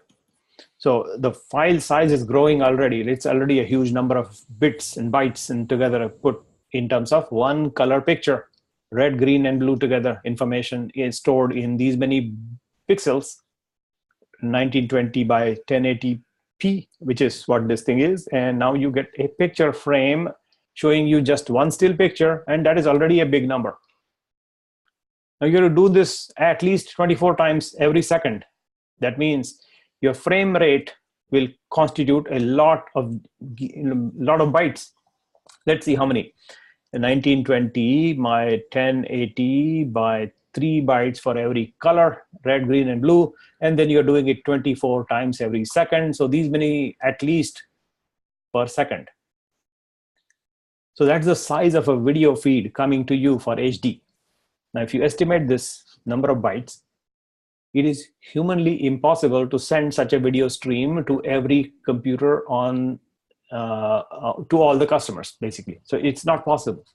It is too much information right there. This much is too much already. And this is bare minimum, slow speed, slow frame rate with full resolution. And you want to do this By the way, this is like a per second basis, the 24 per second. That's what kind of frame detail you're sending. Good thing is that the changes between frames are minimal. So you want to only send changes, like only the delta. You want to send the S1 information. For the second frame will only contain the changes instead of the full frame. You don't need to send a full frame every single time. So you're saving some bytes as you go along. So you're constructing your packet stream as you construct a video frame after frame after frame, and you're sending that video. You want to be able to code it in a fashion that optimizes itself. So that's the concept I'm trying to give you an idea about what is a codec. A codec is actually two things. There is a coder and a decoder. This coder and decoder are basically algorithms that put pieces together, compresses it, and encodes it and sends it to the other end. The other end will decode it. And that's when you expand it to make it full and make it presentable, so you are able to actually present a movie like this. So you may have seen codecs in operation. You probably know them already by name. For example, in Videoland, there are codecs that you probably know already, and those are MP4. Yes, you're right, Rob. This is 15 megabytes, not bits, bytes per second. So multiply that by 8 to get the bit rate, and you will find that even the highest internet speed today is kind of, not possible to flow through that kind of data. So Rob just did some math for us. That's 15 megabytes per second. Now you multiply this by 8. So like that gets you bits per second. And so that will already throttle or close to fill up your available bandwidth. And imagine people watching Netflix on a phone as they sit as a passenger in the back seat and get driven. Not technically possible to watch a 1080p movie. It works differently for phones, for different devices. Correct. So I'm just, painting a picture to illustrate the point that we have to completely compress and encode and then send it out to have the endpoint decoded differently. So that's the point I want to drive. So this is one file format that you know already. There are a variety of others also. For example, let's go see this thing called M4V. You may have heard of this thing. You may have heard of WMV. You may have heard of WMV is a bad one. Don't use it. It approximates video. Yes, this is the Microsoft standard. It's Microsoft standard, but it doesn't do the exact translation of video. It approximates a lot. Correct. Yeah, it is lossy. This is Matroska. I think it's probably a Russian meaning to this name, but I don't know. It is, and it has to do with sailors. Don't ask me why. Okay. Yeah, it is typically used by it's an open source format, by the way, typically used by pirates, and therefore the sailor thing, and therefore Matroska and so things like that. Are you going to talk about loss versus non-loss? Yes, that's what I think Alexei was mentioning. This is kind of lossy. And so it's beyond lossy. It actually changes positions of pixels on the screen. Yeah, I was going to ask, are you going to define the difference between a lossy and a non-lossy? Yes, I will define it. I'll show you an example of what, by the way, these guys, all of them are lossy. All. Let's see some of the video codecs. And so here is a list of codecs available. The commonly used ones are, this is, by the way, latest available from Apple, came out last year and available in High Sierra only. It's a open source implementation, is called X265, is only an encoder. This is implemented only in High Sierra. The other ones are X264, which is a GPL implemented open source codec. Correspondingly, Apple has H264 codec, and other people have DivX codecs and Nero codecs. There are MPEG-4 codecs for H.263, which is an older technology. There is another older technology. Then there are Microsoft codecs like WMV, like I mentioned. It's a proprietary codec from Microsoft. Google has come up with a newer codec called VP9, which is considered to be efficient. They began with VP6, 7, and 8, and 9, and like that. They use this open source library under the hood, which is available for implementation in most browsers. You will have it implemented already. This libtheora is a open source video codec, which is available in this location called Ziff Foundation. So you can go to that website and read what that codec is. But this is open source, non-profit, available for us to use, and that many companies actually use this. But most target devices that you will see, if you're made by Microsoft, like, they will use this codec. If you're made by Apple, they will use this codec. And so what the problem I'm trying to get your attention towards is that Netflix has to worry about these codecs and their implementation in the target devices. And most devices will actually comfortably play this, but not every codec will be, not every device will be possible that you will have each and every codec supported. Some devices will just not work with this. Some devices will not work with this at all. And others will not work with this. Most of them will work with this, but then it's not the best solution. So you really want to get the best solution, you want to go to native formats supported by the device.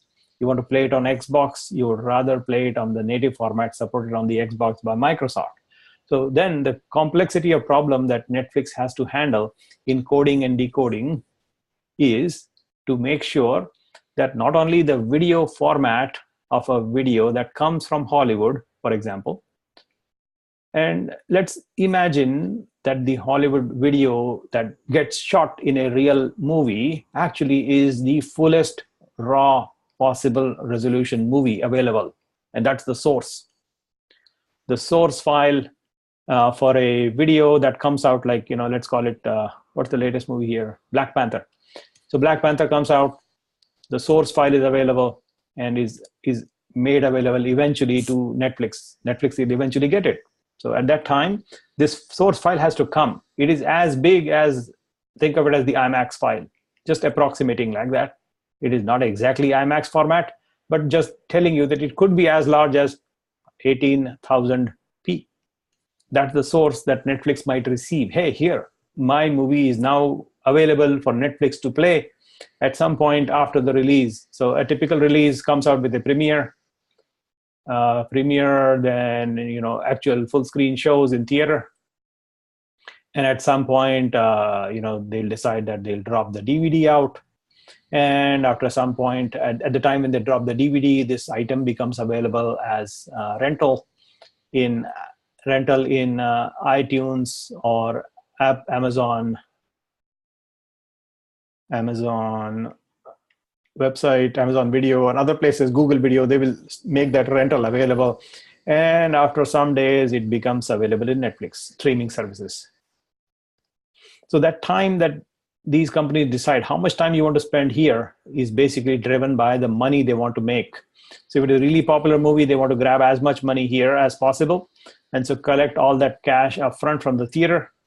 And then after some time, you release the DVD, make sure that people buy the DVD, own it, and rent it, and make use of this. And then eventually make it available on Netflix so that they can just stream on demand. So this duration of time is dictated by the company that produces it.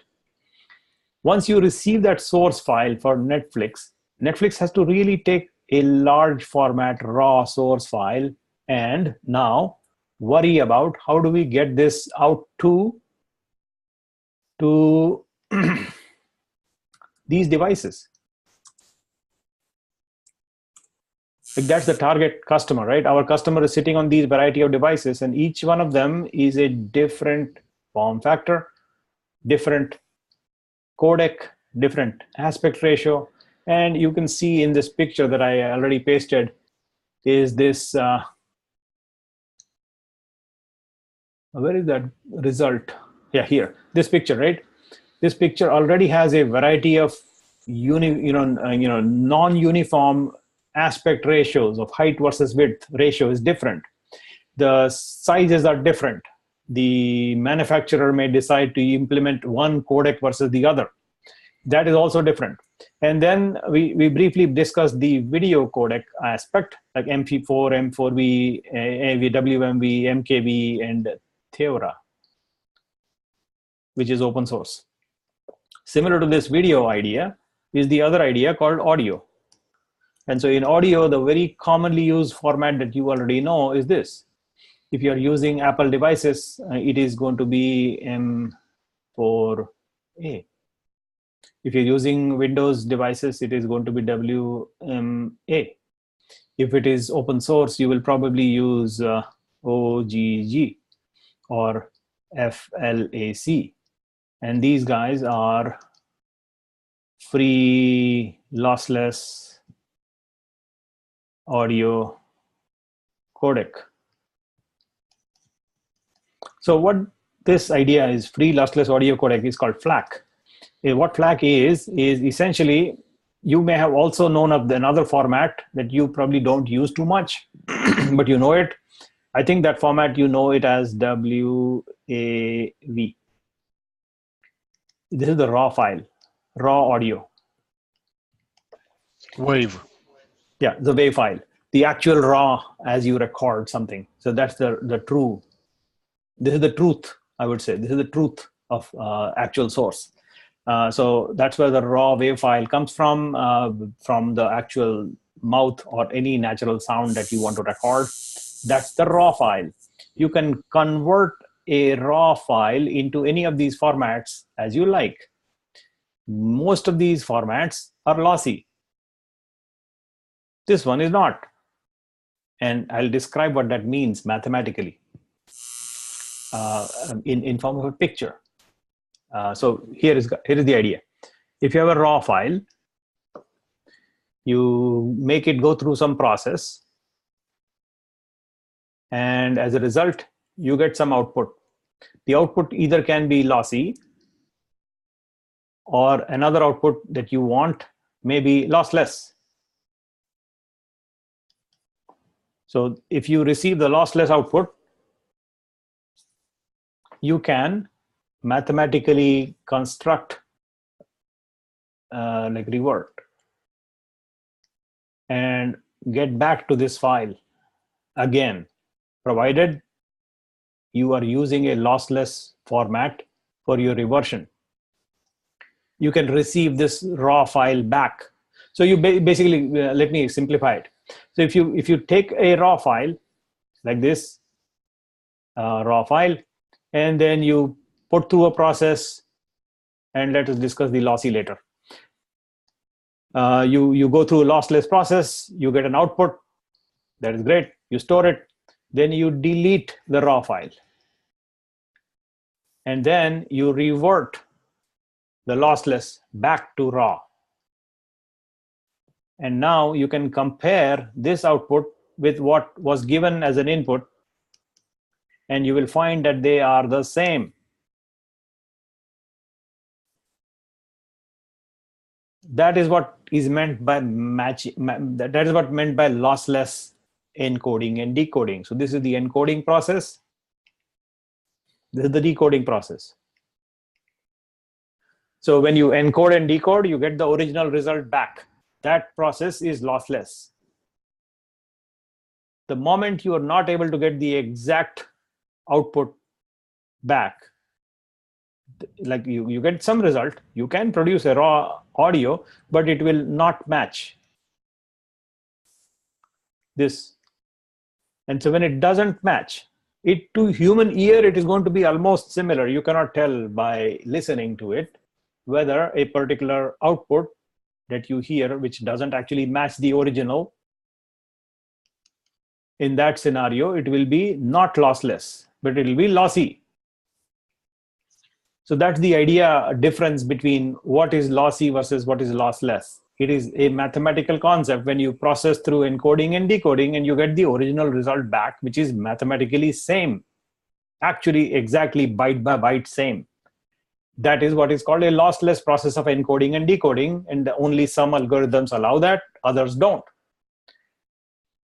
the reason that they do, like people like lossy formats, not because they are interested in lossy formats, but because that they cannot tell the difference by listening to a file which is either the original or a converted raw. They cannot humanly tell. So to them it matches. It is not math, but it is hearing. That is the problem that we are trying to exploit. And as a consequence, this encoding can be aggressive. And when you are aggressive with your encoding, the result is a very, very small file size. That's the good thing, right? You get a small file size. So most MP3 files are small, like 3 to 4 MB, sometimes less, sometimes more. It really depends on how much information is compacted into that file and how long the audio file is. And therefore, the more aggressive you are, the easier it is for a trained human ear to detect that you messed around with it, that you messed with the audio, you were aggressive in encoding a little bit too much. A trained human ear can tell the difference between this output and the original input that you gave. That's the difference between lossy and lossless. I hope you understand at least the concept behind lossy and lossless. So the biggest difference is actually in overtones. Digital audio is not really high definition, or digital audio cuts out on overtones. Yes. By overtones, let's go explain that piece. So most humans hear from a frequency range of 20 hertz to 20,000 hertz. And most spoken music, or rather I should say verbal music audio, falls in this range, somewhere between. So this is 20, this is 20,000. So it begins somewhere like 100 hertz, all the way to say 2K, 3K hertz max. That's where most humans speak. Typical male voice will be here in this range, and typical female voice will be in this range. That's what you will notice from a frequency graph. If you put that spoken voice coming on a graph paper and plot that by frequency, that's what you will see. Male sounds here, female sounds here, and musical sounds maybe here all over the map. Sometimes, very rarely you will find music here, but that's what I think Alexei is talking about. Alexei, by the way, is a musician. He knows more about music than I do, and probably most of us. Also, he's a professional saxophone, and I don't know what he plays, but he knows more about these things than many of us. So please communicate and express your ideas as you go along. Thank you. And so the idea here that Alexei is talking about is that these pieces can be suppressed. There are certain parts of people making music as they speak are also extended in this area. So that is what is suppressed out. And so you don't hear them. That's what Alexei is saying when he says overtones are suppressed. Most people, you can decipher what they're saying just by in this band. You can just tell what they're speaking, what they're saying, and even the melodies that they make when they sing. You can still tell. But to hear a person face to face and listen to them, you also hear these other overtones that are kind of suppressed in digital audio, which is what a trained human ear can very easily detect. Like Alexei, for example, I think he can.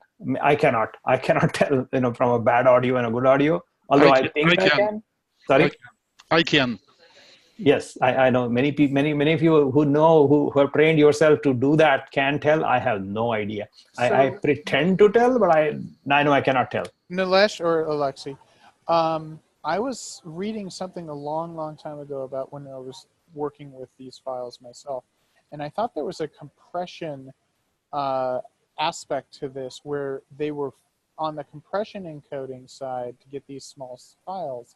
They were only taking changes in the file over time, and so there was the idea that it wasn't just suppressing certain aspects of the sound, but it was also taking an and compressing it based on compression algorithms with changes. If something doesn't change over time, then they can compress that smaller and make that a bit instead of 3 bits. So like instead of having 8 zeros, you would have 1 0 with an identifier that says it's 8 zeros or something like that. Do you guys know anything about that? I think I do. Basically, what it has to do that each sound, whatever you hear, is pretty much consists of infinite number of musical notes or infinite number of sounds. Human ears can only detect so much, but you can still hear. So if you listen to a vinyl plate versus a CD, you hear the difference. So when you do the encoding, those infinite, you have to cut the sound somewhere. And as Nilesh pointed out, it's cut pretty low to fit on the DVD. Because the wave format, the raw format of a song, of a 5-minute song, is about 70 megabytes, 80 megabytes. It depends on the bit rate. Yep. Okay, so there's the third aspect of bit rate. So yeah, you brought in the bit rate. Yeah. Okay. So in the problem that we are really talking about Netflix, they have to worry about the video, the audio, the resolution of aspect ratio, meaning horizontal versus height, the frame rate, the codec involved, on the audio side you have to worry about bit rate as to how many bits per second are you capturing. In a DVD, I think in music CDs, I think it's 44.1 kilohertz.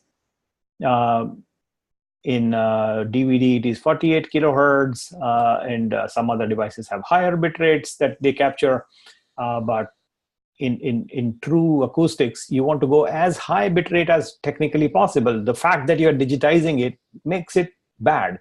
I mean, the fact that digital is considered mathematically wrong because that's not analog audio. So that's something that we'll discuss later on. Maybe it's too much information. So the simple thing is, if you have a music file that looks like this, you are now digitizing it. You will make it look like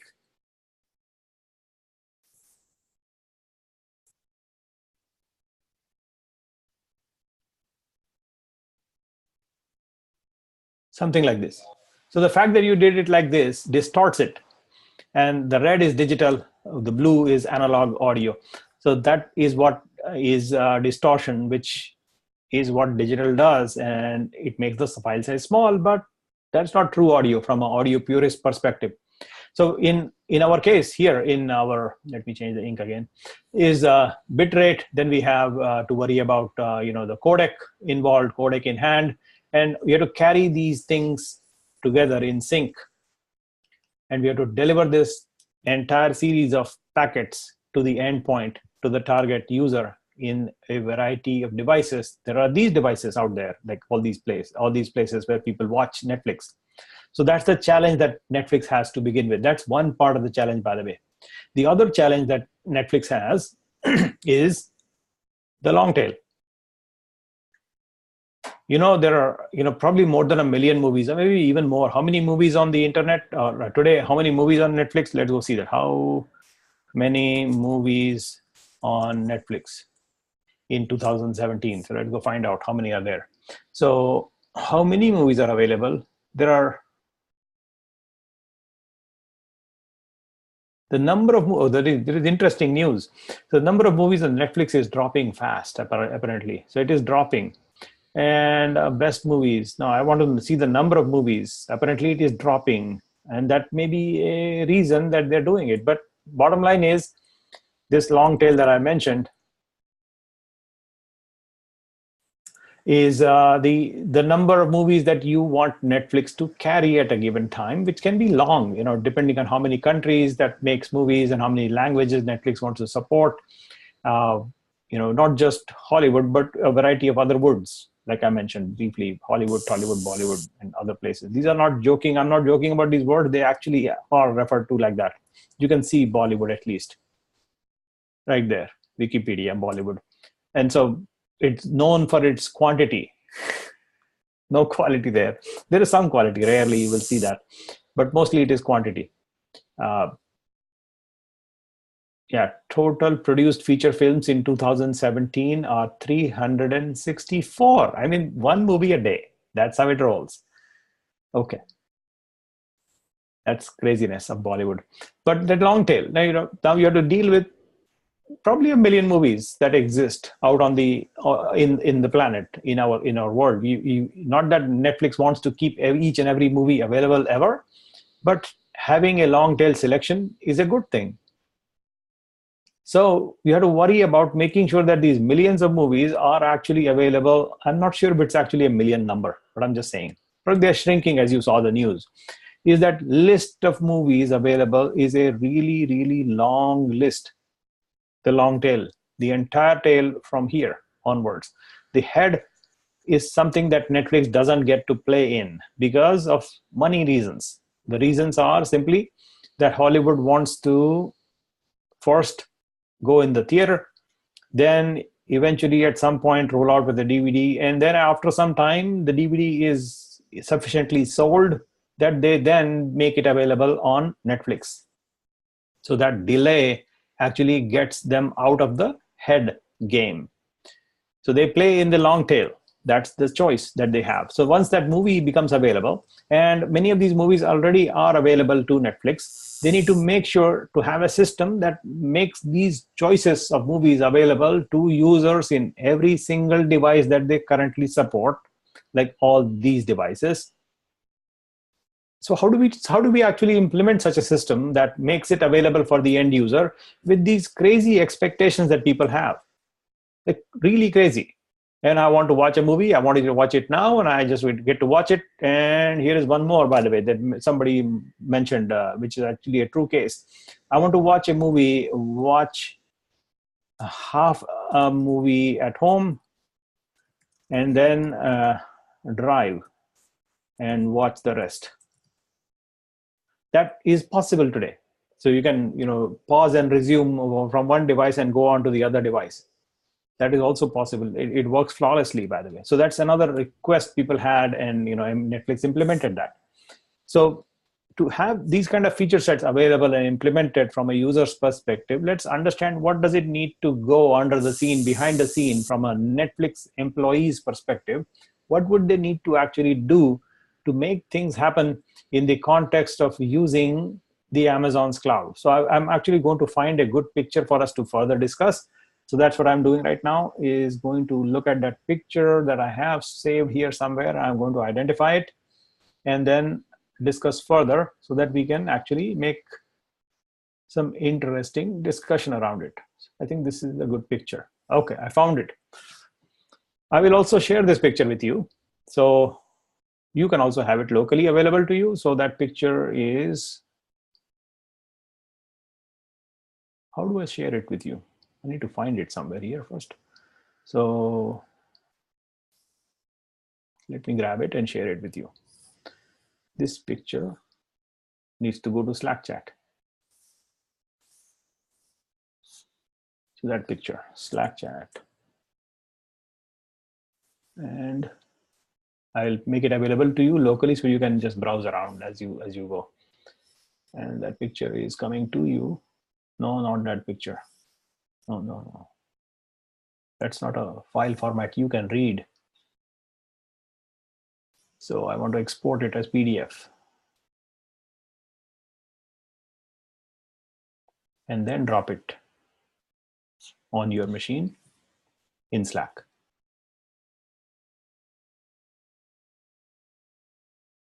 So where is it? There. Now we have it. Drop it and send. So that's the picture I will be using right now. And I will use a pen to annotate the picture itself. So in this picture, it might look daunting to you, but don't worry about it. I'll go focus on one box at a time to get us through the perspective. There are various perspectives I want you to keep in mind. I'll use the same picture from differing perspectives. First perspective I'd like to talk about is actually the perspective of a Netflix employee. So imagine there is a Netflix employee. Let's go this guy. And that's this guy sitting in the office, and he or she receives a new shipment from the Disney company who owns Marvel, and they have decided that Netflix needs to make the Black Panther movie available on the Netflix network in the month of July 2018. That's their decision. So they made that decision. So now this guy knows about it, and he has access to the raw file. This raw file is made available to this guy. Now that person has to do a bunch of things to make that movie available to the end user, which is a different person, not this guy. It's people like you and me who will want to watch Black Panther on, say, July, 1st of July, or rather 4th of July. Let's say 4th of July, Black Panther movie becomes available on Netflix. That's the date. So they gave you a date. And on that day, I want this particular movie to show up on Netflix and become available. So that's the desire. I give you the raw file right now. Here it is. Take it, please. So I got the raw file. Now what do we do now? Let's go see. Let's go see what that person needs to do. So he or she takes this raw file. It's a large file format, by the way, because it is raw. It is the source coming straight from Hollywood. And we want to begin with raw processing to begin.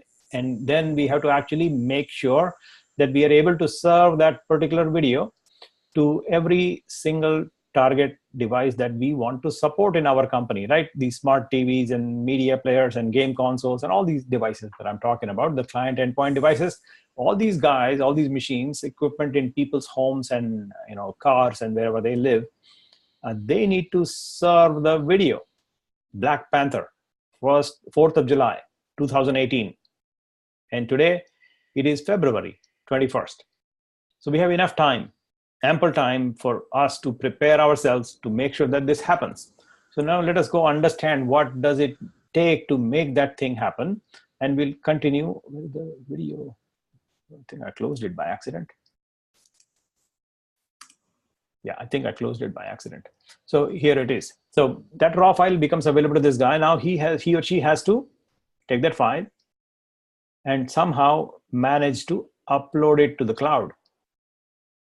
The first thing they will hit is a load balancer.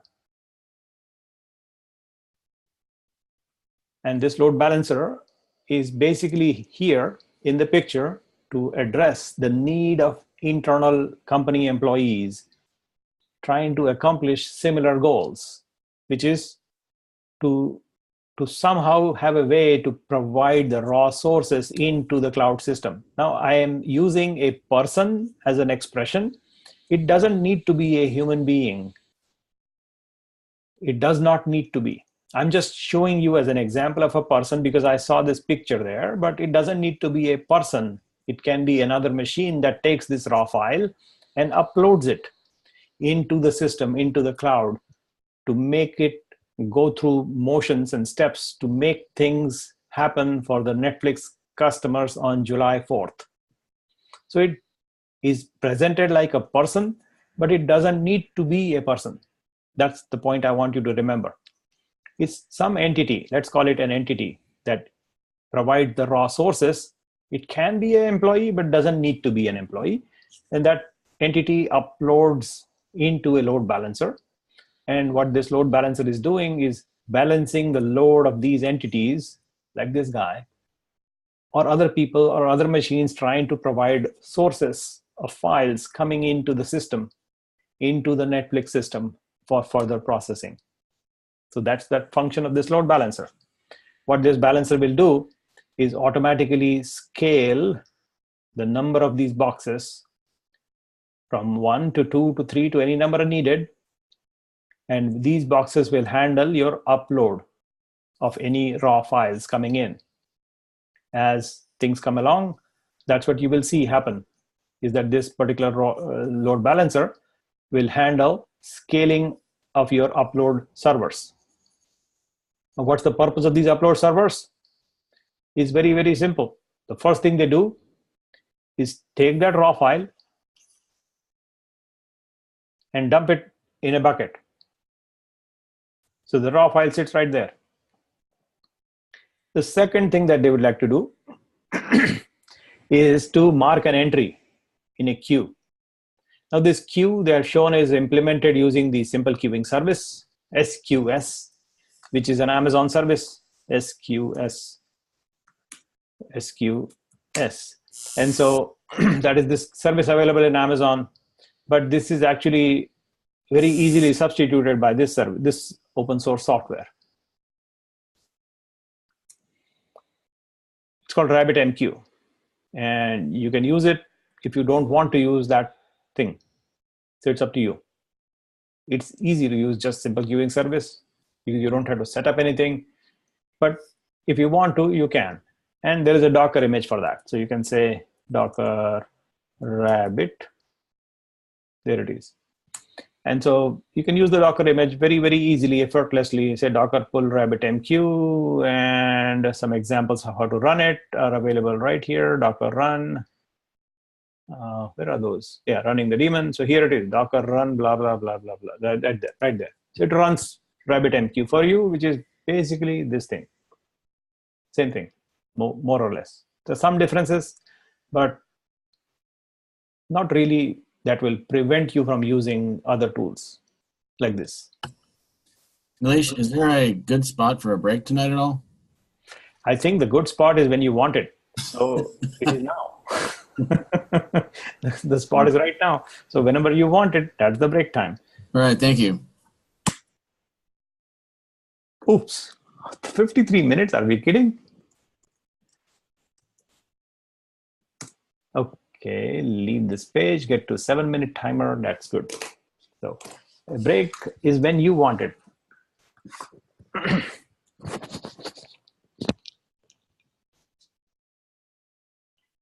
Yeah, this depth, you need to control the depth that you would comfortable with. I can keep going deeper, but I don't want to take more than 2 sessions on going through all the things.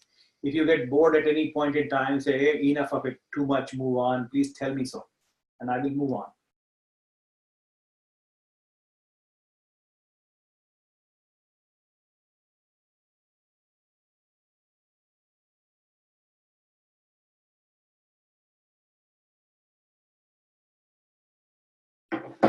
I'll walk away and I'll come back.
Okay, guys.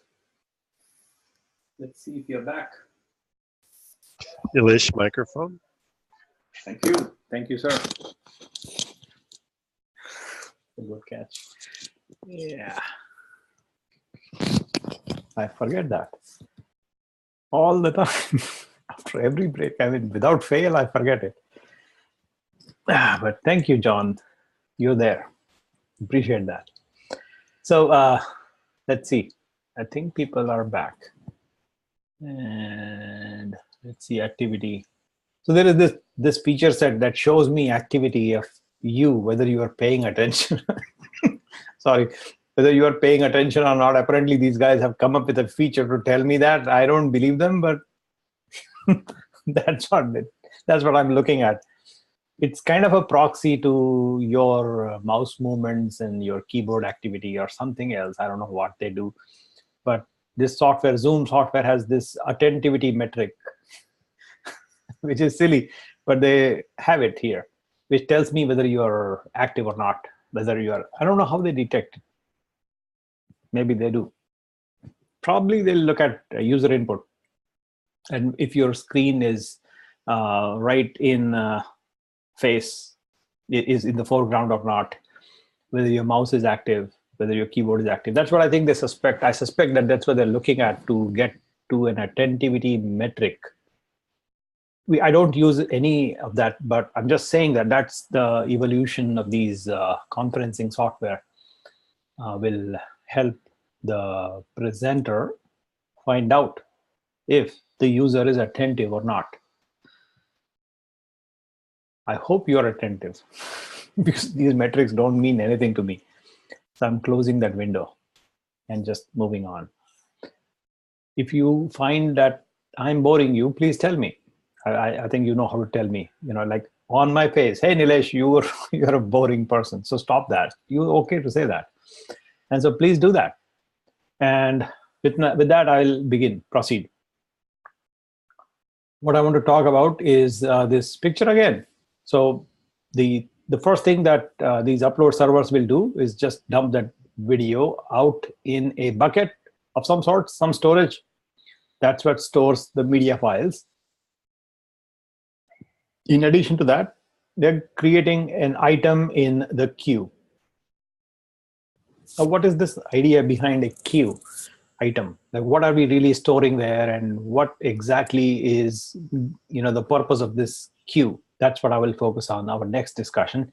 And so let's go understand what that queue is going to handle. We can implement the queue using SQS, like shown in this picture, or we can use RabbitMQ, which is another possible implementation of the same thing.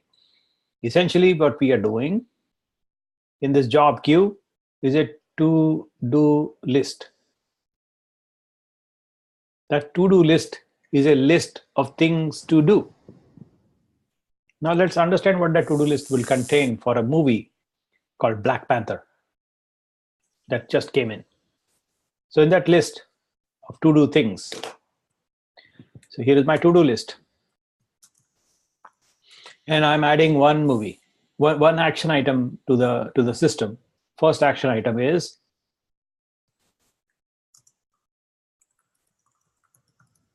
that's it. That's the action.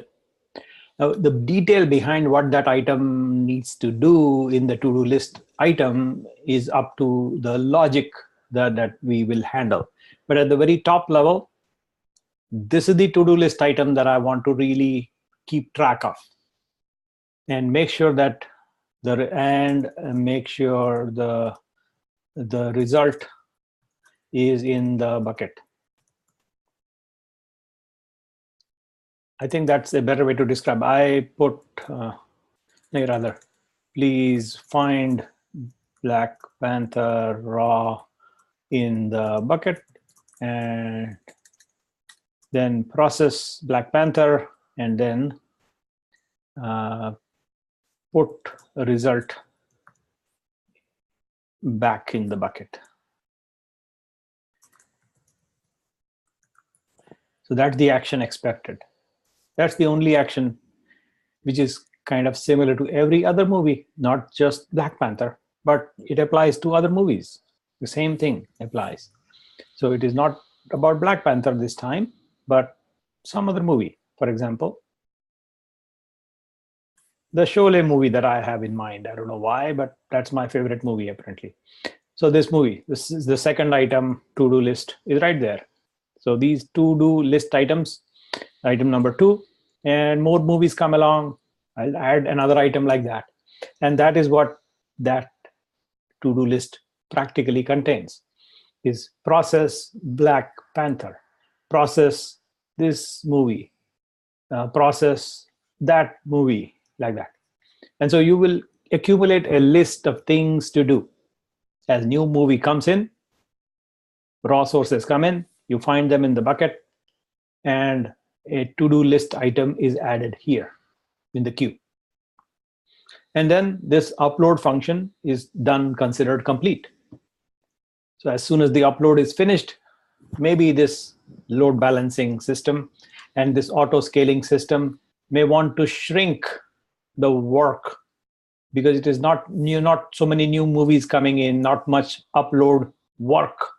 So the work has reduced. The number of visits coming from either machines or robots or people that are trying to upload raw files has reduced.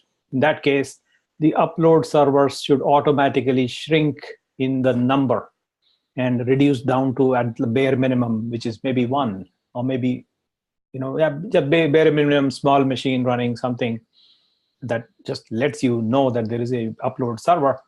But apart from that, other machines that may have been created to manage the upload workload can disappear. They don't need to have up and running, because the auto scaling logic should take care of that. That's the design here in terms of handling auto scaling of the upload machines. So that piece, I think, is understood. Now, let us focus on this list, the to-do list item.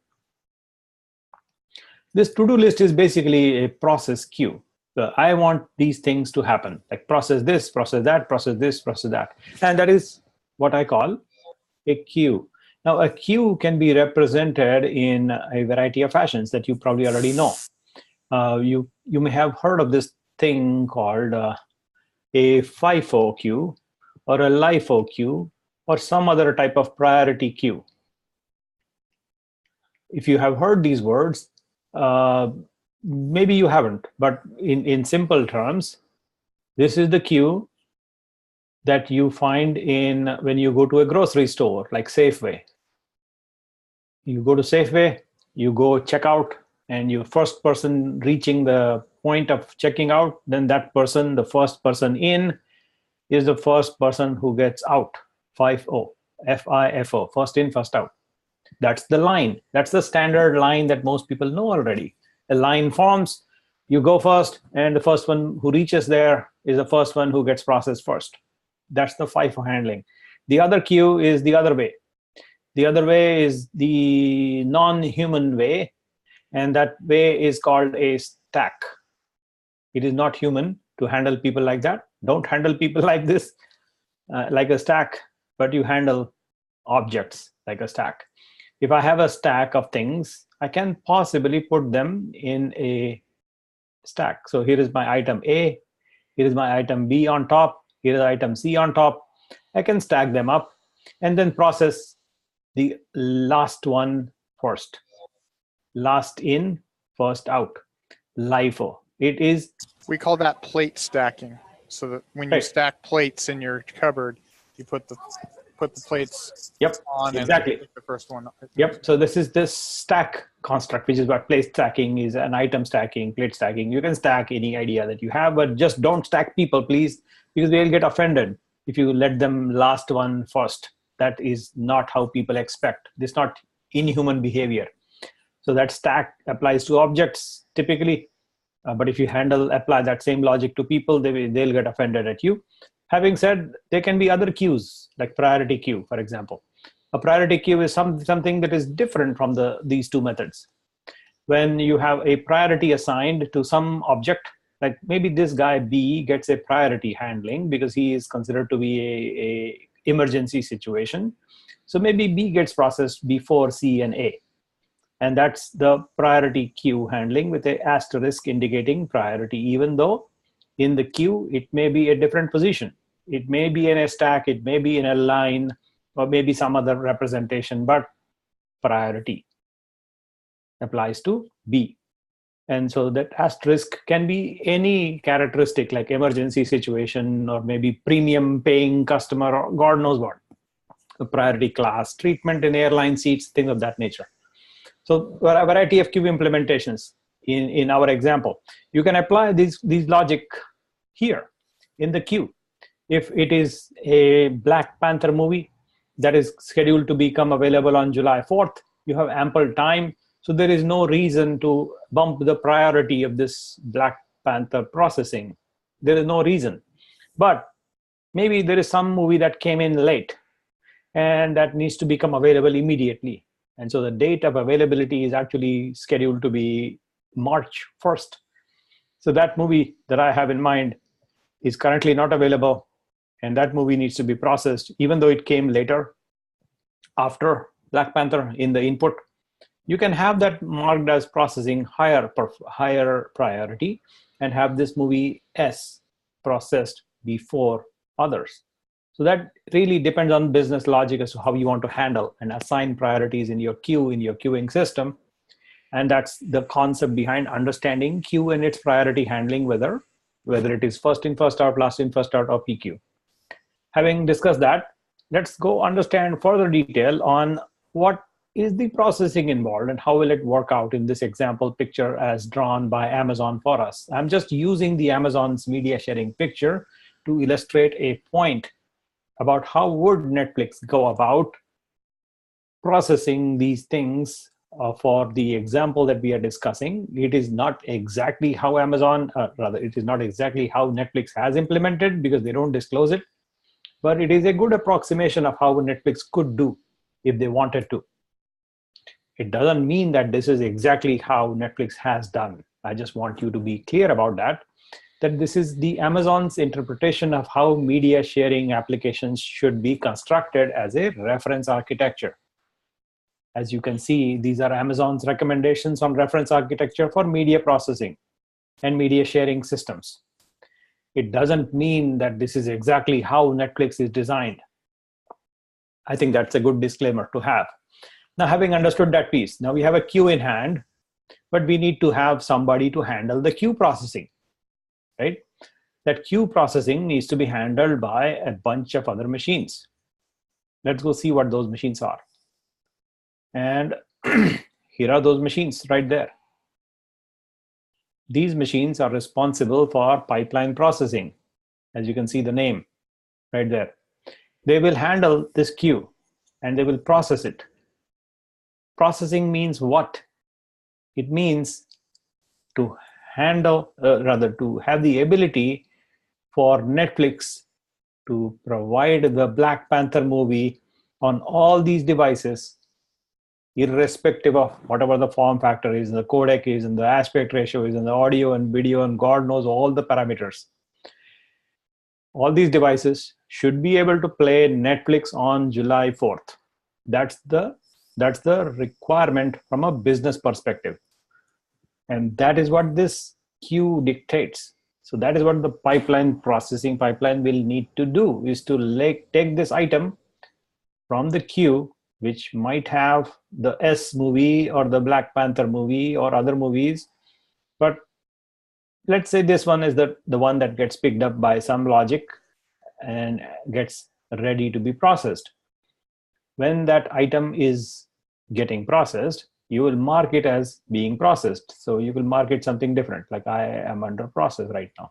You just mark it in the queue, and so it will keep that at that moment. Or maybe you can remove it and handle it in a separate queue, but somehow indicate that it is under process. Now these processing servers that you know here, these guys will be automatically scaling also. They will grow and shrink. Can you tell me what logic will you put in place to make it grow and shrink? What constitutes a growth indicator? Like what should be the case in which this box should be added with one more of the same? When should it grow? And when should it shrink? That's the logic I want to understand from you. There is no person involved, like no user, no end user there. Queue length. Queue length, yes, exactly. Now, depending on how many items you have to do in the queue length itself will dictate whether you need more machines or less. Because our goal is to process the queue down to 0. Right? So that's what we want to accomplish, is to scale, grow, and shrink depending on the amount of work that we have to do, which can be seen by the queue itself will tell us whether we need more or not. If there is a need for more machines, just get them. Put them to work and finish it off. When the processing finishes off, let's say, for example, this BP processing finished. So I need to remove that item from the queue. And there are still other items left, and that's okay.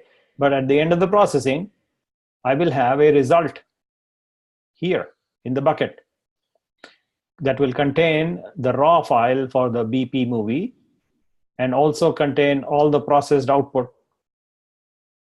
for the same movie sitting in my bucket. And that will be provided by a processing server. This raw file was provided by the input upload server. The processed result will be provided by these guys.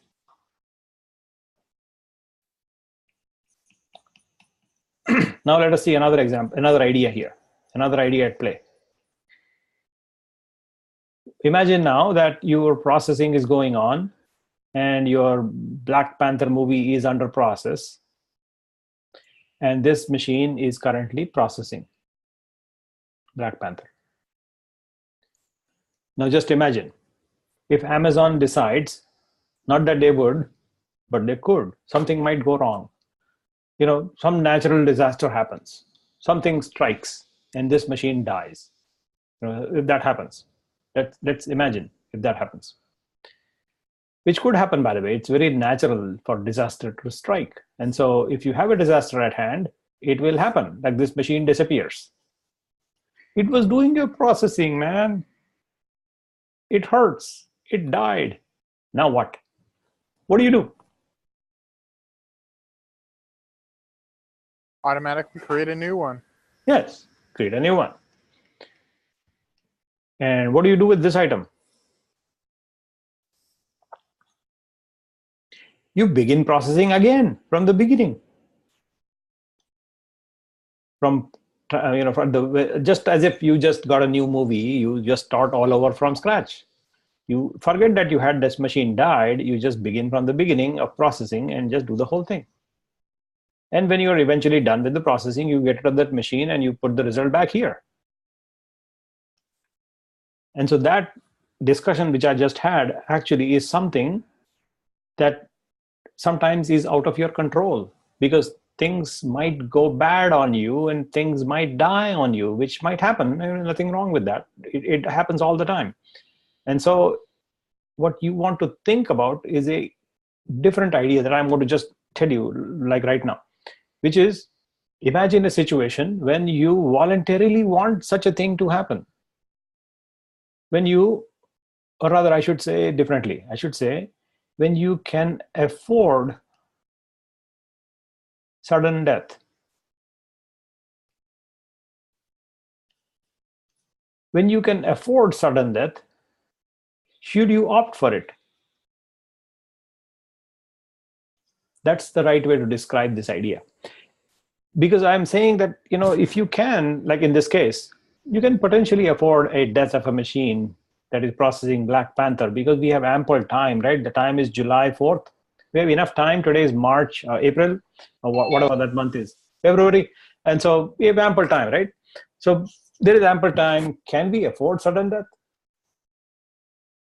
Yes. Yes, we can. Should we opt for it?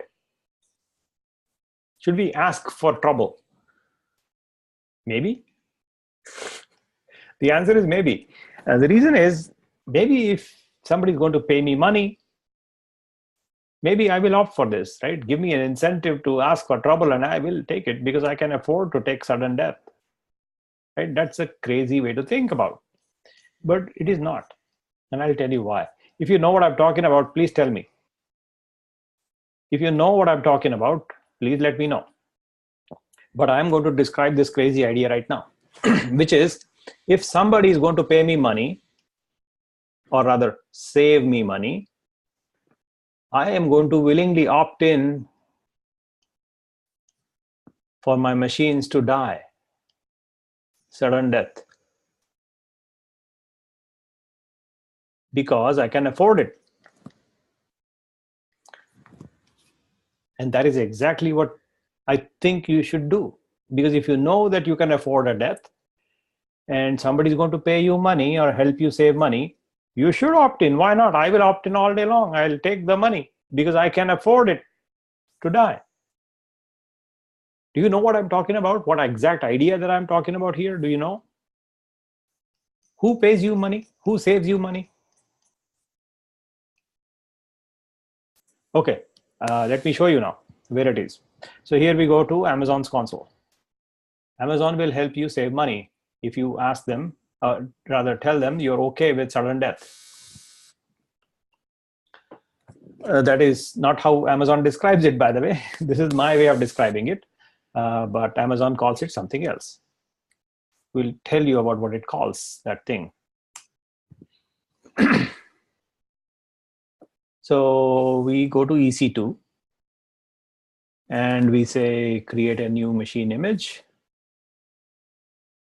and we select Ubuntu Linux and we select a decent size, not that T2 micro, but decent. Like,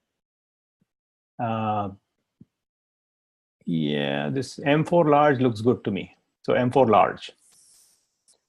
So that's what I'm selecting, M4 large. And it has 2 CPUs and 8 GB memory. That's good enough, at least for now. You can select higher, bigger machines, but for right now, for example, this is a good example. So let's go proceed, configure details. And here's something that we have never seen before, is what I would like to point out to you, is the purchasing option. This option lets you select something which I just described to you in my way of describing, which is kind of crazy, by the way, but the Amazon way of describing is not so crazy. It is this way. They call it spot instances. And in that way, what happens is you sometimes save money. Let's see how much and how. Let's see both of them. How much you save and how you save. So we are discussing this machine size was what? M4 large, if I remember right. So we'll say M4 large pricing. And here is the pricing for M4 large. What's the pricing? In Oregon, the M4 large running Linux is, they don't have, there it is. So it is 10 cents per hour, right there. That is your M4 large, 10 cents per hour. This is the market listed price, on-demand pricing. Now, if you go to here and request this button, you see something crazy different. What is that you see? I am reading that number correctly, and I don't apparently, at least I know what it is, but it is 3 cents compared to 10 cents. So what just happened? What just happened is Amazon decides to save you 70 cents, 70%, by the way, on your machine expenses, just because you said, it's okay to shoot my machine down. Instead of 10 cents, they said, okay, get my machine for 3 cents. I will save you 7 cents per machine per hour. Would you not take it? Would you pay 10 cents and get a guarantee that your machine will always be up and running? Or would you be willing to take a 3-cent machine, the same machine, by the way, same exact machine, M4 large I'm talking about, same exact machine in your location, just like you want, but you save 70%. Why do you want to save? Because you can afford to get the machine shot on whenever Amazon feels like, literally. So Amazon says, I will kill your machine whenever I feel like, but I will give you the machine here for 3 cents as opposed to 10. Would you not take it? Or would you take it? What do you think? Yes or no? It depends. Yes. In this example, does it depend? Is the case apply? Does the case apply here? Because the queue is not that critical. We have our Black Panther movie that we need to be able to finish processing by July 4th. And today is February. So I have ample time. I can have this machine die 5 times and I can still finish the processing. I don't care. So when I know I don't care, should I take the 10-cent machine or a 3-cent machine? I'm just saying that these are the sheer volume is 70% discount. Should I take the 70% discount or not? When I know I can afford. Yes, beyond doubt, it is. Yes, indeed, exactly. That's exactly how you should behave in selecting a cheaper price option of the same exact machine by requesting a spot instance. The question is there a guarantee that at least one machine will stay alive? No, there is no guarantee. The guarantee is that it will absolutely die whenever Amazon wants to. That's the guarantee. There is no other guarantee. So what you should do is you'd at least have one machine at 10 cents and all other machines 3 cents. That's how you should design. If you want at least one machine up and running all the time, you pay one full price for one machine and then everything else spot. So that spot market is like eBay, honestly. And that is something that, let's see how much time we have. We have about 20 minutes. Okay, this is good enough for us to at least have this part of the discussion complete. And we'll continue this the next time. But I want to drive through some of the business-related aspects of choosing different types of pricing options, which I at least apply directly to example like we are discussing right now. So if you go here and select this kind of prices, you can choose whether I want to bid for the current prices are 0301. That's the current price I see. So if I now go and create a machine of say, I'm going to willing to pay 0.04. So I'm going to pay 4 cents, up to 4 cents. That's my bid. I'm bidding right now. The price I'm willing to pay. If I want to really bid a price that is higher than this price, I will actually get a machine allocated.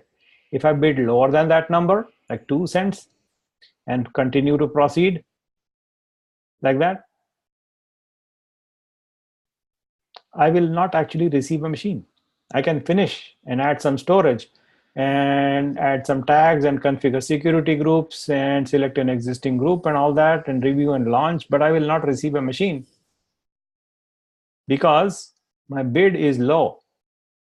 So let's finish this, launch the machine, and I'm just arbitrarily selecting something and just launch it for the sake of launching, but I'm pretty sure I'm not getting a machine there.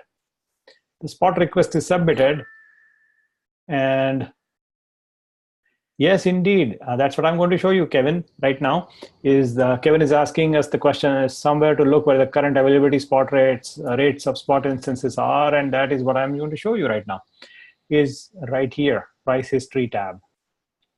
So here it says that, you know, this is a spot instance request and the status is price too low. I am willing to pay only 2 cents and the current market price, minimum fulfillment price is 0.301. So if I need to go above that number for my request to succeed, otherwise I'll stuck with this open request, open state and not actually succeed. So now answering Kevin's question, there is a spot advisor button right there and a pricing history button. Let's go first look at the pricing history and look at Linux M4 large for the last 3 hours. Let's see what the prices have been. For the last 3 hours, the prices have been 0.301. That you can see right there. This little red line shows up. On the top line here, on demand price, 10 cents showing up right there.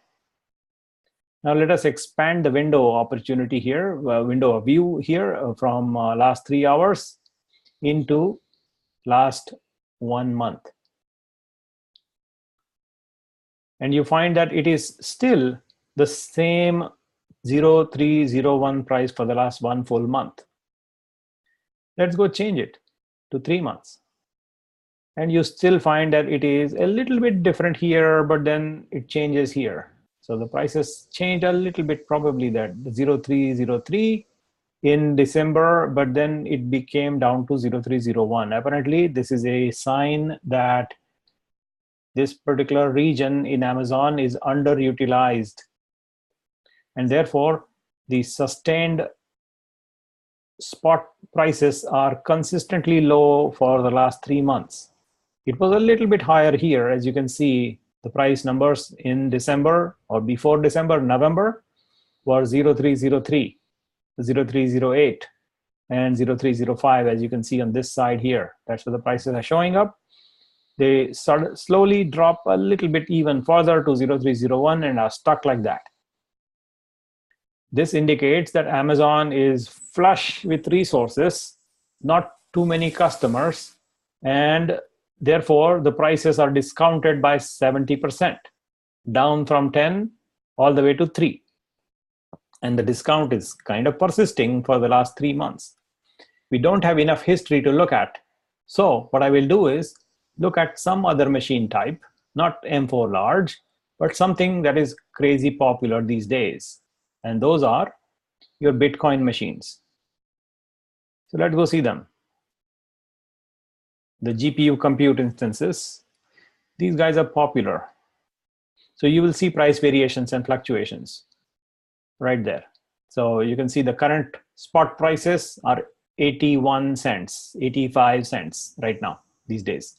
Sometimes actually 78 cents exactly right now. But if you go back in the history a little bit, you will find that the pricing numbers have been different all along. And at some point, like here, for example, in November, you will find that the price was $26, which is an obnoxiously high number than the on-demand price. On-demand price is 2.6, $2.60. But at this point, the spot price was $26 per machine per hour. Why would anybody do that? I mean, what's the logic? Can you tell me what the logic is? Like, why would anybody pay $26 for a machine that is generally available at $2.60? Bitcoin was high. But that's not a logic. I mean, the price is still, you can still get $2.60, the same machine you can still get. So that's the on-demand price. Bitcoin was high, I understand. But there is actually, what I'm trying to say is there is no logic here. This is an Amazon product manager arbitrarily setting a price of $26 to clean up cheapo spot users. This is the action at that time when you bump the price arbitrarily high to basically indicate the fact that your spot price is going up which means I need to kill your machine. So clean up on aisle 9. I mean, clean up on all the cheapo machines that all these cheapo spot people, you go away. I don't want you. I want to make room for paying customers. That's what that action typically happens. Is Amazon product managers will typically bump the price arbitrarily high, like instead of 2.6, make it 10 times, $26. There's no idiot on the planet that will spend that money. So as a consequence, your price that you have selected as the price that you are willing to pay will become lower than the Amazon arbitrary price, and therefore your machine will be shot down. I will clean up this request right now, also because it's kind of futile request to have it sitting right there. And I look at this Spot Advisor button. Now here you can see a bunch of different, this is a relatively new tool that is come up. It's called Spot Advisor, and they attempt to describe like what's your compute specifications, what are the minimal requirements, and we'll recommend a fleet. So you need to have, like 2 CPUs, 3 GB memory on any availability zone, and I want 20 machines. So you can recommend that, here is the option availability. Interruption likelihood is very low these days because the machines are kind of underutilized in all the regions. So that's what Amazon is suggesting. You can pick and choose the type of fleet that you need of your machines. This is a new feature that Amazon just started apparently, is the Spot Advisor feature, which gives you a suggested spot selection metric for a type of job. Okay, for a web service or MapReduce job or any other type of job, you can see the interruption likelihood and the actual price in the spot right now. You can bid a little bit higher than that to get to a point where you will feel that your machines will keep on functioning. And it's very likely that your machines will actually finish off the processing involved before it actually gets killed, unless there is a real shortage of machines. Now the questions I have, which are focused on the same idea here, is that I want to erase this and bring up another clean sheet of paper to discuss that, is this idea. Which is, imagine now you are a manager of Alaska Airlines, at the Seattle airport. And here you have a plane that is about to go from Seattle to San Jose. And that plane has, almost full, but these 3 seats are left vacant. It is the time for a plane to fly is at 10 a.m. It flies. And you are right there at the airport at 9:30 or so. And you don't have a ticket yet, but you have money with you and you're willing to spend money to go from here to here. You have the ability to buy the ticket at full price. And the full price is, say, $100. And you are available standing at the gate without a ticket, with money in hand. This is a fictitious example, by the way. So you're not allowed to get in, by the way, into the airport for security reasons. But I'm just saying that, imagine that's the case. And you are a manager, and I am there as a passenger. This is me at 9:30, and I want to go, but I'm not willing to pay $100. So my question to you is how much will you be willing to let me spend to get on one of those free seats? There is these 3 seats vacant, and I am there available, and there is nobody else everybody is already boarded here in the plane. The plane is ready to take off. It's almost about 10 o'clock, and I am there with cash in my wallet. I'm ready to pay you, but not ready to pay you full amount. Now, as a manager in this airline, your goal is to make sure that your airline is profitable. And as a passenger, my goal is to save money. I still want to go to the San Jose location, but I don't want to spend all the money. So I would then take whatever your profit margin in is 30%, and I would give him 20%, so you're still making 10%, or what you do is what the cruise lines do, is they give it at a loss knowing that you're going to spend money on the cruise.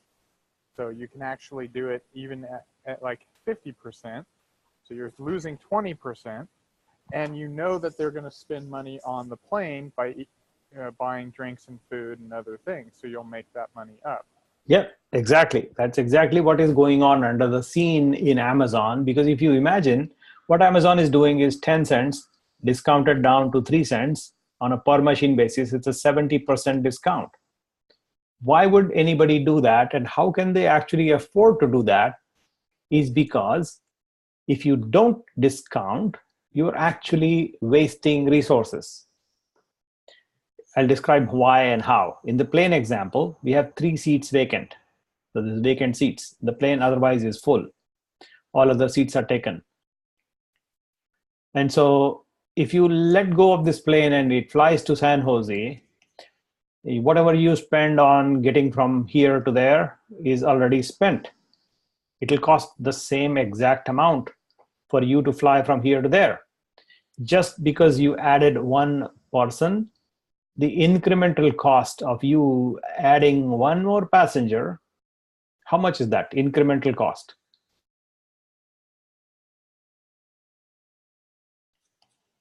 It is literally the cost of peanuts. Peanuts as in the whole bag of peanuts that you're supposed to finish. They give you a whole bag, right? That peanut bag is the extra additional cost. That is exactly what a typical airline will pay in terms of cost, because they'll spend some money on the bag, and they might give you some, like coffee or tea or something, or maybe you'll use the restroom. So there's some additional cleanup required, or maybe I'm just exaggerating, but there's some incremental cost. You can basically say that the cost could be, a loaded cost could be like $20 to $30 max. Not more than that on an incremental basis. Adding 1 more person doesn't add more than $30 of cost. So if you want to keep profitability, you can still sell this ticket for $50 and make $20 extra profit, even though you would otherwise not make. Like in this example, if you let me sit on the plane for $50, you still make $20 that you would otherwise forego, and I will be left behind here, which is the case, which is very similar to this case. When Amazon has a fleet of machines sitting idle with no customers on it, it is a good idea to discount, by at the same time retaining the ability to yank the machine away, yank it away. Yank it as in kill the machine away from you and deploy it to some other customer at another point in time, whenever the actual customer, full paying customer arrives paying you 10 cents. You want to have that customer use the machine in a priority fashion, as opposed to you cheapos who are paying only 3 cents. So you yank the machine from the cheapos and give it to the full paying customer, and you retain that ability to kill the machine, take it away. And thereby you make 3 cents. And if you don't do that, you're wasting money, because otherwise your machines are idling, doing nothing, not getting 10 cents because there is not enough customers, and you're not even getting 3 cents because there are these cheapo customers, like in this example that we just discussed, that may want to be okay with the idea that, I can tolerate some downtime, I can handle this machine and let it die because my need in this queue is not that critical, and I have ample time and I can afford my machine to die. So why not save some money while I can? And that is the idea behind the concept, which I'm describing as spot instances, which is more like an eBay marketplace for machines. It's a interesting concept in that the business model there is similar to hotels, cruise ships, and so forth. Of it's cheaper to give it away. However, their business model is a little more unique in that they can take it away from you. Yes. A hotel, cannot. They're not going to kick you out of the room, right? So this is an interesting business model that people are willing to have their cheapo thing taken from them, and willingly. So definitely interesting business model. Yes, indeed. It is indeed interest. It is more interesting than a hotel night because they cannot, like in the middle of the night, yank you out of the room. Oh, get out! I have a paying guest. you cheapo, get out of the room. They cannot do Right, it. I got someone who'll pay full price, so get out. Yeah, that doesn't happen. It doesn't work in the middle of the night. You cannot kick people out, but you can kick out these guys who are paying for spot instances because that's what you tell them up front. That I will take your machine anytime I feel like. I'm giving you at a 70% discount, so take it if you want. And people take it all the time, and it's a good business idea. I mean, it should. This is exactly how it should be implemented from a user's perspective. However, there are other ways to implement the same concept in a different fashion, which is the Google style of implementing the same idea, and I'll describe that also in just a minute. So this is the Amazon's way of implementing their policy in terms of what they call spot instances. By the way, Amazon has another way of pricing. So Amazon has 3 types of pricing, by the way. One is the on-demand price. The second one is the eBay price, which is, they call it spot instances. I call this the one I described. And the third type is called contracted price. I think they have a different word for it. Contracted price. So on-demand price is like list price. So whatever you say, 10 cents, that's the price. The spot price can vary from 0301 to whatever number up and down. And suddenly Amazon might decide that my price is $26. And so the machine disappears. Fine. So that's the spot price. But in between these two is another price, somewhere in between. It's like maybe 6 cents. And you contract for a long-term period, like 1 year, or say 3 years, and commit that I will pay 6 cents for you, for this machine, per hour, for 1 full year, and you give me for 6 cents. If I contract with you that I get that machine for 3 years, Amazon might give you for 5 cents. So that's another way to get a machine reserved. And that's where the name reserved pricing comes from. So the name Amazon uses, I think, is the word reserved pricing. When you enter into a contract with Amazon and you agree to pay for 3 years, 5 cents, or 6 cents for 1 year term, and you get a long-term commitment. So let's go see that commitment detail here, console. And you go to EC2 and let's see if you can get reserved instances. And so you can purchase reserved instances pretty much like that. So you can say T2 micro is not a good size. I want to get M4 large. Where is my M4? Oh, where is M4? Okay, let's go M5 large, whatever. So M5 large, default tenancy. I want to get a 2-year term over only 12 and 36. These 2 terms are available. So let's go look at 12-month term, and I get a standard class and a payment upfront. There are payment options also. So I can get all upfront price, or I can pay nothing upfront. And let's go search the nothing upfront one first. So if I say nothing upfront, search.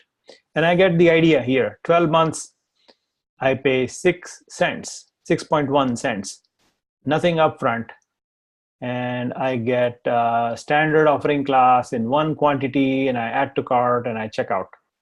And when I check out, I'm making a commitment that I will use this Amazon Unix M5 large machine for 12 months.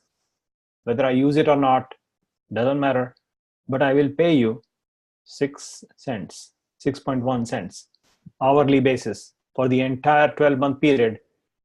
And that is what I'm committing to. So I can commit if I want to.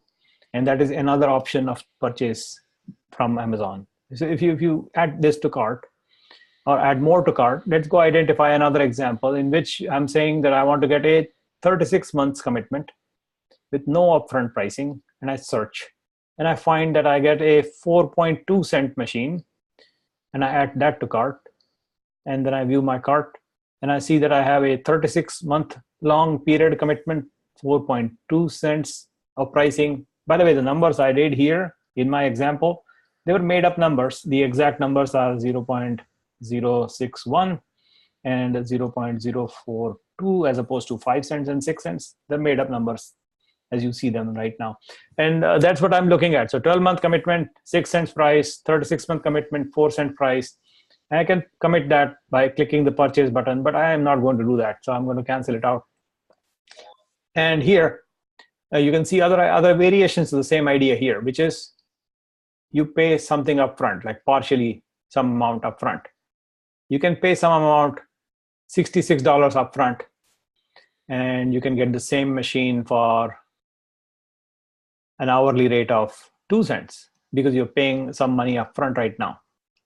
You can also go full upfront, the whole thing upfront, and search.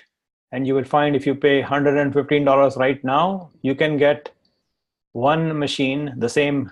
Now this is T2 micro. I should change it to M5 large. So M5 large, search. And if I pay $968 upfront, then I get to use that machine for $0 per hour for 36 months. So you can adjust the pricing depending on how much payment terms you want to pay upfront, partially upfront, nothing upfront.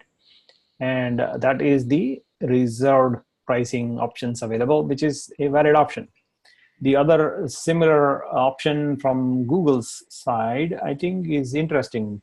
At least I find it interesting in that what they do is that they don't make people go through this business or even this business. They make it simpler, and I'll show you how. What Google does is if you go and start using the machine, you get a machine of some price at 10 cents, and you start using it, and you use it for the whole month, 30 days, they automatically give you a discount. They chop it off like that. So after a certain number of days, they start discounting you. If you continue and sustain the usage of that machine for a full month, they will automatically trim off this amount that is removed, and you get a discount. So it's given to you if you sustain the usage, sustained usage. So you don't have to go through this unnatural motions of bidding for machines and contracting for prices. By the way, they have this one also in Google. They have this contracted price also. They call it what do they call it? Commitment. They call it commitment price. And let's go see that commitment also quickly. Should be here.